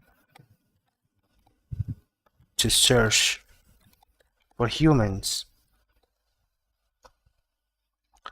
As long as you are not spotted by the robots, you will be fine. Does this mean stealth is the primary survival mechanics and direct combat with robots is meant to be avoided, punishing rather than a core part of moment-to-moment gameplay? Or can players also choose to fight robots head on? Yes. I mean, this is an FPS game, so yes, you will need to fight with robots. Yes. This is an FPS game, and players can fight with the robots given they have the right equipment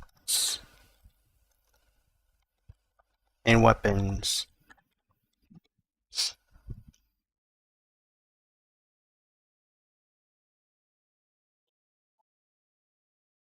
But if a player is not prepared, stealth is the best play for the robots that were made with the material. They need players need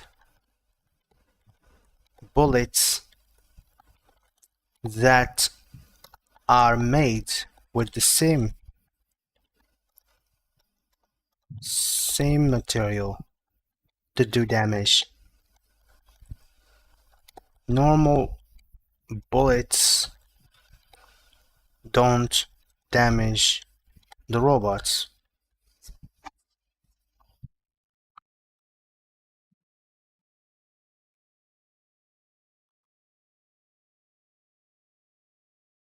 Let me add this one to my notes.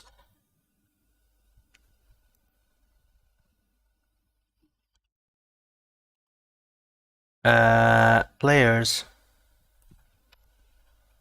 can fight with the robots given they have the right equipment.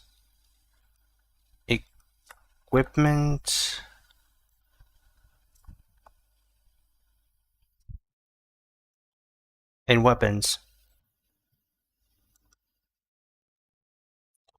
But if a player is not prepared, stealth is the best play. For the robots that were made with the material, I don't know why I keep misspelling this.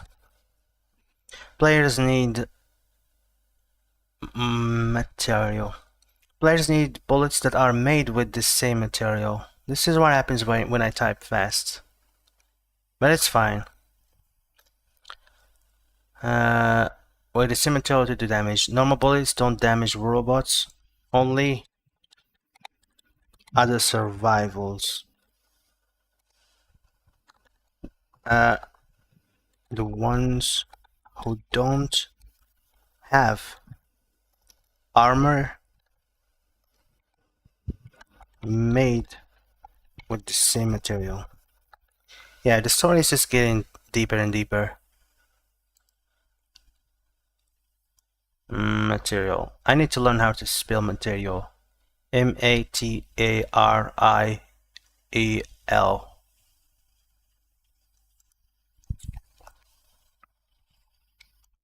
So, normal bullets, good for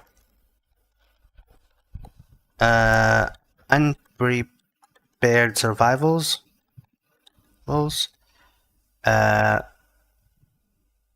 Surprise attack on others if they are not on other survival groups if they are not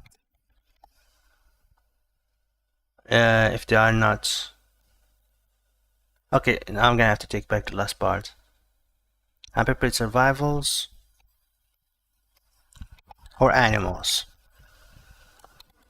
These bullets are easy to craft and find. The material, the other advanced bullets are scarce. Okay. The aliens studied humans for years before 2060 to predict this outcome. This gap, how they studied Earth pre-impact and detected, is still unaddressed from earlier.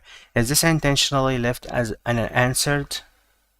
This intentionally left as an unanswered mystery in the lore, or still an open plot hole you want to close? 4. Okay, let me just change this one to this. Yes, this is an FPS game. 3. There will be clues all over the map throughout objectives and tasks. And players will know all these stuff. And alien study, finally you said the material is lightweight and durable and used for rebuilding the planet broadly, but also said mostly robust weapons in Warcraft. The civilian infrastructure, housing, vehicles, tools also contain the material and become hostile, weaponized, or is the threat limited to military robotic hardware specifically?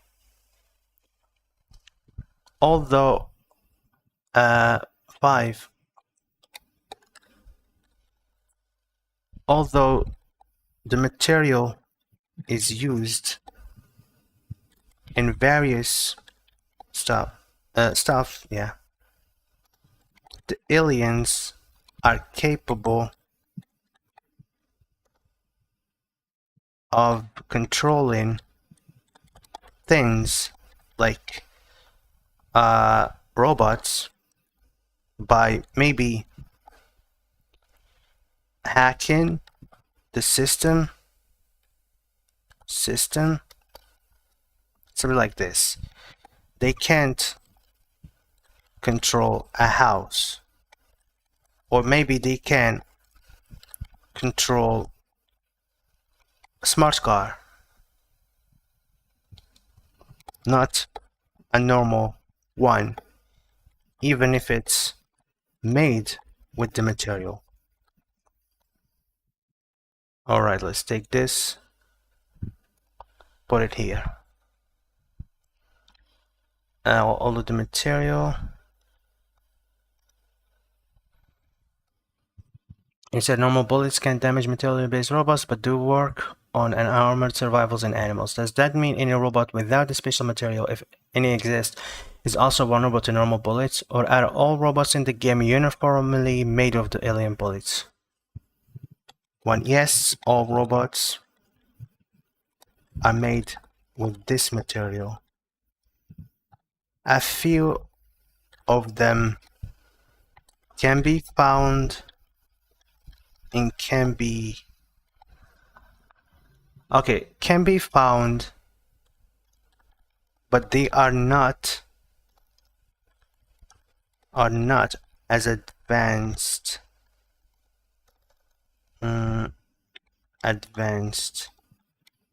as the ones who are made recently with the material.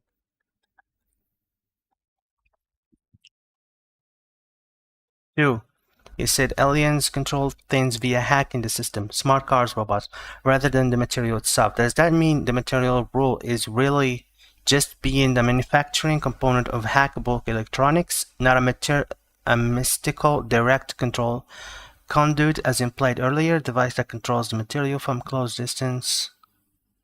If so, is the control device now more like an advanced hacking tool that only works on smart networked systems, not the material broadly? 2. A combination of both. Aliens can't control these machines unless they are surrounded by, unless they are made with the material.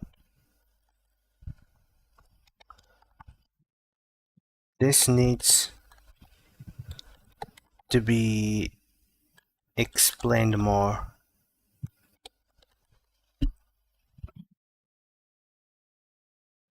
If aliens can only control smart network devices, not a plain house or normal life, does that mean survivors are safer using non-smart, non-networked equipment, vehicles, sheltered by design? 3, yes.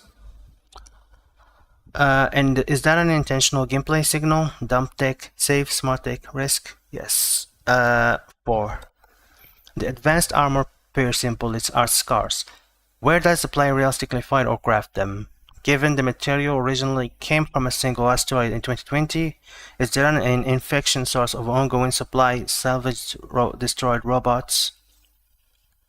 Mostly from salvaged, destroyed robots or machines or things that can be found and crafted. And what is the word called?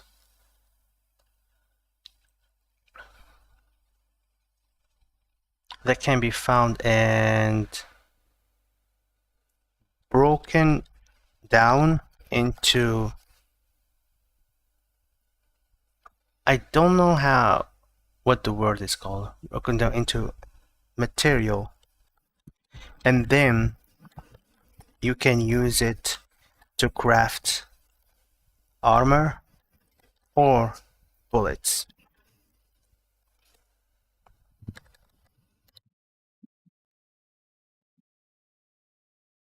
Five, you said robots were made with the material for armor. If the aliens are actually hacking network systems rather than using the material to control things directly, why does the bullet's material matter for damage at all? It's the material durability, not its control property. The actual reason normal bullets fail, it's just very strong armor unrelated to the hacking control machine mechanic. I'm gonna ignore the last question.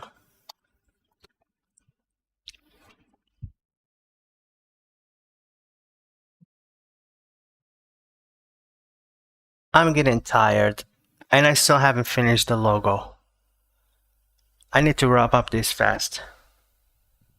For the rows, no answers, but flagging, oh my goodness, another 5 questions. But flagging ones, you said 1, 2 needs to explain more yourself. Right now, the rule is aliens can only control something if it's made with material. Yes, I'm gonna leave it at this for now. If something, if like a machine or something is not made with material, it can't be, the aliens can't control it.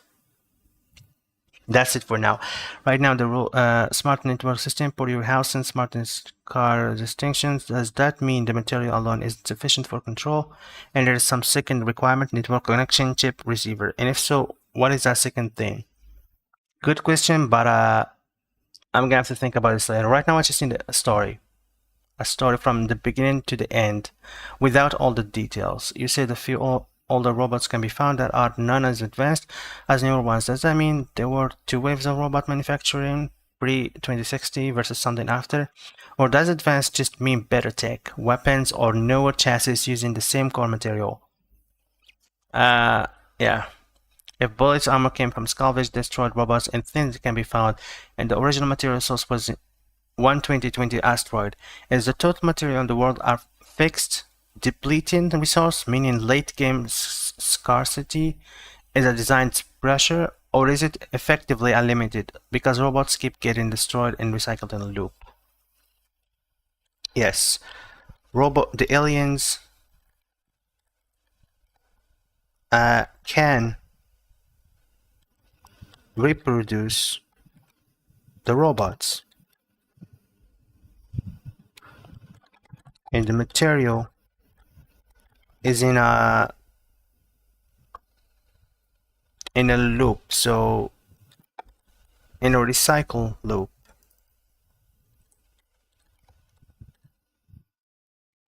So it's infinite.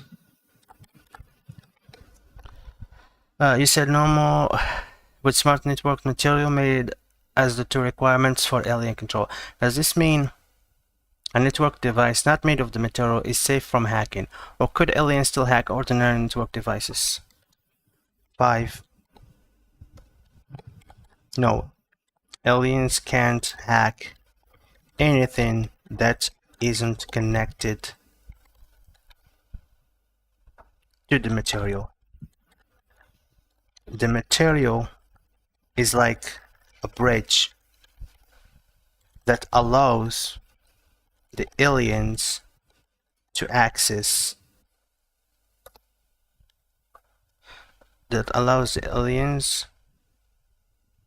access. Okay, so that's it for the story for now.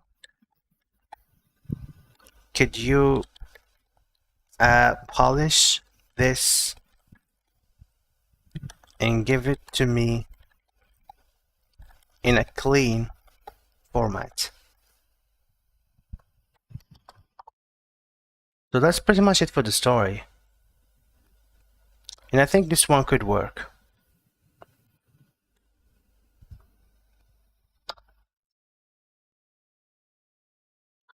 Here's a format and organization request, function to territory, direct executions, no creative input added. So here's your story organized into a clean, nothing added, all your own stated details organized. Fractured Earth, story overview. 2020 impact. An asteroid strikes Earth. It's composed of a unique material, extremely lightweight, extremely durable, and unlike anything found on Earth. Humanity begins using the material to accelerate global rebuilding. 2020-2060, the material age. Over the following decades, the material is integrated wildly into human technology. By 2060, humanity has partially recovered from the original impact. Roughly half of the world's machines, tools, weapons, and warcraft are constructed using the material. Most heavy in robotics and military hardware. The material acts as a bridge. It is the only thing that allows external access control over a device. Aliens cannot hack or control any object unless it is both one, made from the material, and two, a networked smart system. A plain house or non-smart vehicle is immune, even if partially built from the material, as a smart car or robot built from it is vulnerable. 2060, the invasion. Alien spaceships appear in the sky, one per continent. The ships need to be in close range of the material to activate a control device capable of accessing it remotely. Machines built from the material, primarily robots, turn against humanity, hunting and killing en masse. The reveal: asteroid was not natural, it was a deliberate trap engineered by an alien species to spread the material across the globe. The aliens studied humans' behavior for years and predicted that humanity, faced with a unique and superior material, would inevitably adopt and mass-produce it, arming their own eventual enemy without knowing it. The aliens waited until the material had fully saturated the globe before activating it, ensuring no population would be out of reach. Current state: ongoing extermination. The alien plan is still in progress. Most of humanity has already been killed. Surviving robots continue actively hunting remaining humans, relocating across the map and using existing security cameras and drones. Originally human-built infrastructure to search for survivals. The aliens can replace robots indefinitely, and the material itself is fully recyclable, salvaged from destroyed robots and machines, making it functionally an infinite in-world resource. Player experience and narrative delivery. The game has no single protagonist and no fixed location. It's a global systemic event. Players take on the role of survivalists trying to stay alive. Story context is entirely optional. Player can start playing with zero knowledge of the backstory and survive purely through gameplay systems. Lore is delivered through environmental storytelling, video clips, paper news, and story-based objectives scattered throughout the world for players who seek it out. Enemy types: solo survivals, unarmored humans vulnerable to normal bullets. Organized survival groups, build quick, temporary camps, move on after short periods. Alien-controlled robots, made from the material, immune to normal bullets, require material-based ammo. Wild animals, vulnerable to normal bullets. Core survival mechanics. Staying in one place is dangerous. Robots actively patrol and relocate using cameras, drones to detect survivals. Mobile bases are the intended optimal playstyle. Using vehicles or temporary shelters, example abandoned buildings, rather than settling permanently. Combat approach depends on preparation. Unprepared players should rely on stealth to avoid detection. Prepared players can engage robots directly if equipped with the right weapons ammo. Ammo tiers: normal bullets, easy to craft, find, effective against unarmored humans and animals. Ineffective against material armored robots. Material-based bullets. Scarce, must be crafted from salvaged robot machine parts, required to damage robots. Okay, this is good for now.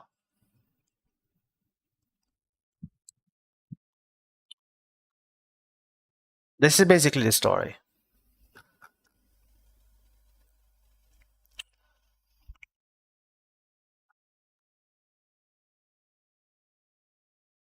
So the second task is completed. And now I'm gonna make a logo.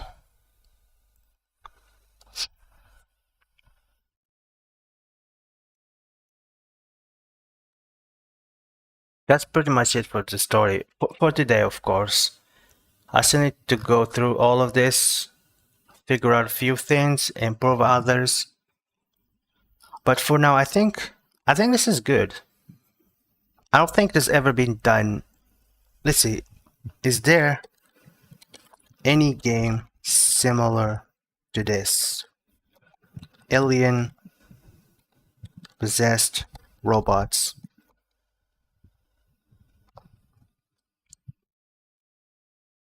It's gonna be devastating if there's already a game like this, because I haven't searched if the story is original or yet. None of those match closely. Let me search more specifically. Okay, still searching. This is factual research question, not creative input for your game. Yes, there are existing games with similar core promise. This is not good. Take robots, turning hostile. The specific mechanics you've built, alien material control, ammo tiers, mobile bases don't appear to be duplicated elsewhere. Generation 0. Avalanche Studios. Open world, co-op, first-person survival shooter set in alternate 1989 Sweden, where violent robots have taken over, ranging from small scout drones to massive robots. Closest match to your concept is in tune structure, open world FPS, survival hostile robots. Okay, I need to check out this game. Generation 0. I'm gonna watch like a gameplay and see.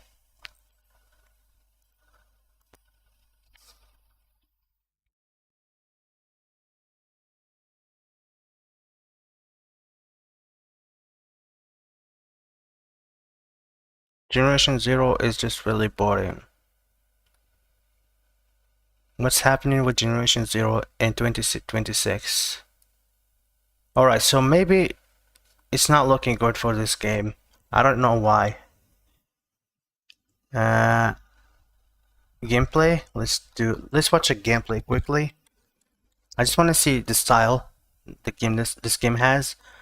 The original part 1. Ladies and gentlemen, welcome back. It does seem very slow. Shit.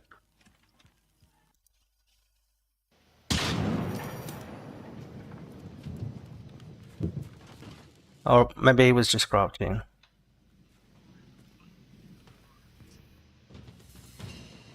I haven't entered combat. What are you about?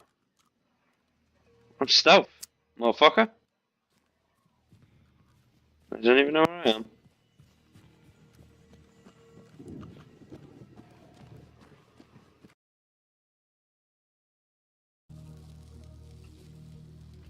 The music says it is.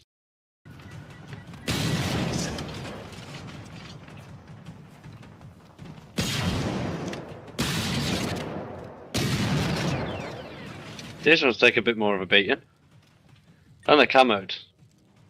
It kind of looks similar to what I'm trying to do.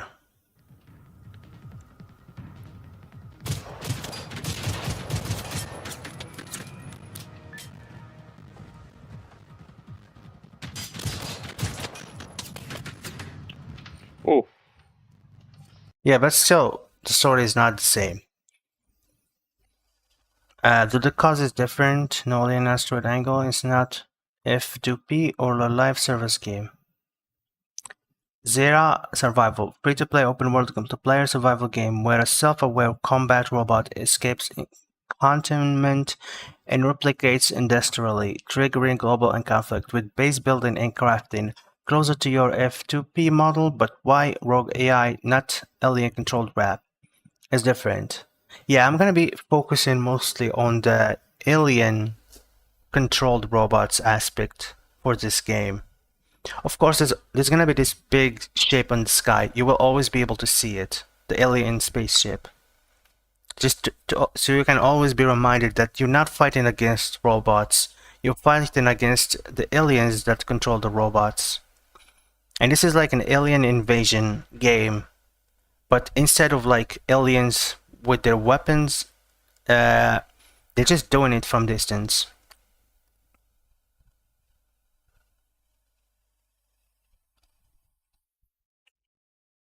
ORMAD Directive, Open World Survival Game Development for 2026, release of some machines called mechanoids that grow more aggressive at night, sit in procedurally generated world with day-night cycles. I think one of the best things about my game is that you can make mobile bases. Like, there's gonna be vehicles where you can add, like, for example, benches or storage, and you can take them anywhere you want. So you're not gonna be like restricted to one spot for more storage.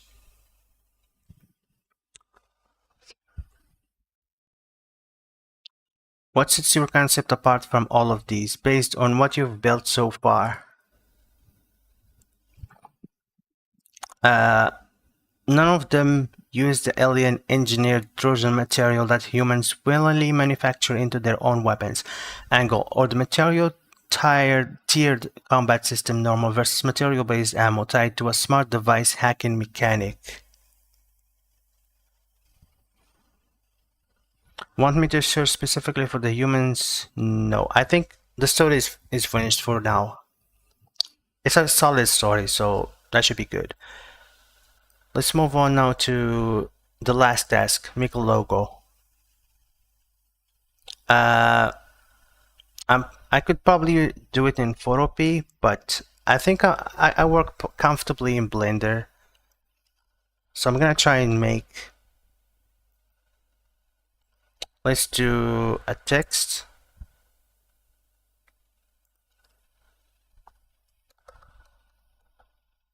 F. Let's do another text. E. These are the first initials of the title. Fractured Earth.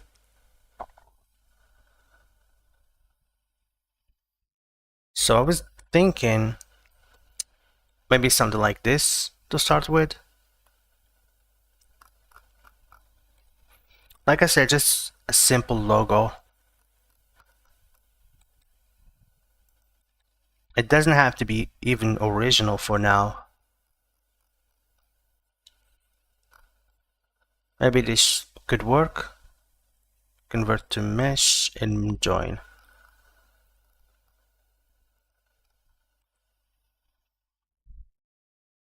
Yeah, let's rotate it a little bit like this. Does this look like the Nazi logo, or is it just me? Let's do 40 rotation, that's minus 45. All right, this could work for now, maybe, but I'm gonna have to make sure that this hasn't been used. Hold on. Let me search for this logo on Google and see Google image search. Google images. Let's find this screenshot.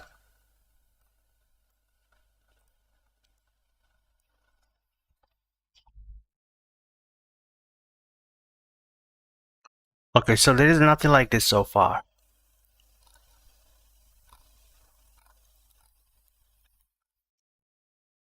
Okay, that's good. And I kind of like this one. Okay, let's search for FE logo. Let's see what's out there.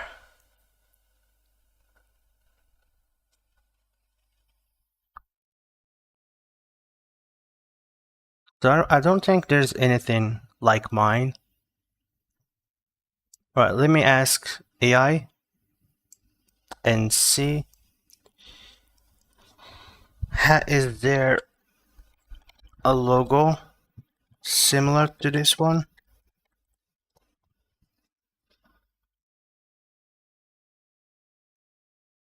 I'm still gonna go with it anyway. But let's hope that this hasn't been used.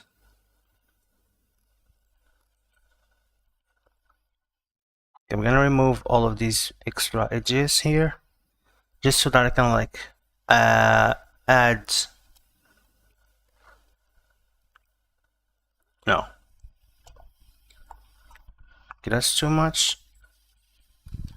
I think I need to merge these vertices first. What did the AI said? This is factual verification question. I don't have a reviews image, so I can tell the size server and glare to is a common approach. I'm gonna go with it for now. I mean, I like it, and I haven't seen anything in Google so far. I'm still gonna look around and see if it's been used before. But if it's not, this is what I'm gonna go with.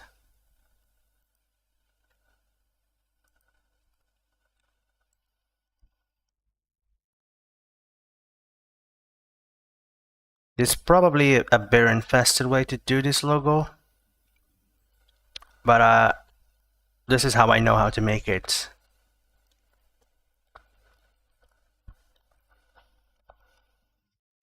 Alright, so all of these are merged now.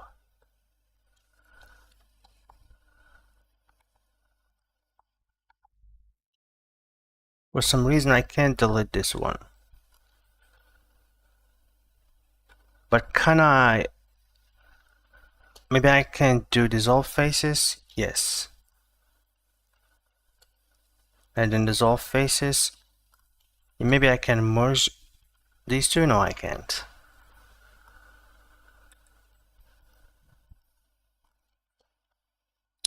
Can I maybe do this? And then remove this one? Okay, I still can't for some reason. I don't know what's the science behind this, but I think it should still work if I do like this and then eliminate and select this one. Let's apply the transforms first and Control B to give it this smooth edge.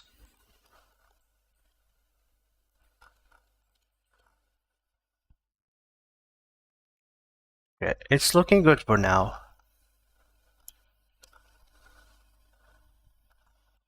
Okay, I should probably just leave it like this. Okay, let's take a screenshot. And then I'm gonna take it to Photoshop or Photopea to, I don't know, just start using Photopea for online. I think I already have it installed. Yeah.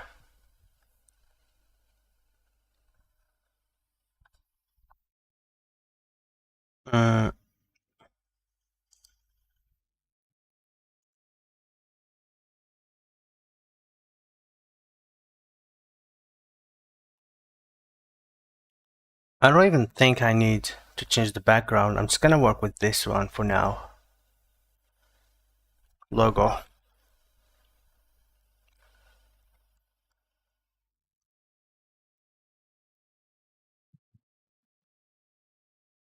And I'm gonna save this blend file. Save as logo.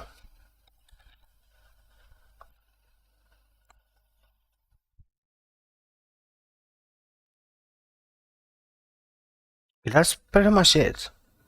I mean, it's a decent logo for now. So task number 3 is finished. Yeah, so I think that's pretty much it for today. All 3 tasks are finished. I think tomorrow I'm gonna go through the story and see. I'm gonna expand it a little more, and then I'm gonna design the Earth, 3D model of the Earth, a detailed one. And what else I'm gonna do? I'm not sure. I mean, I'm gonna think about it tonight and see.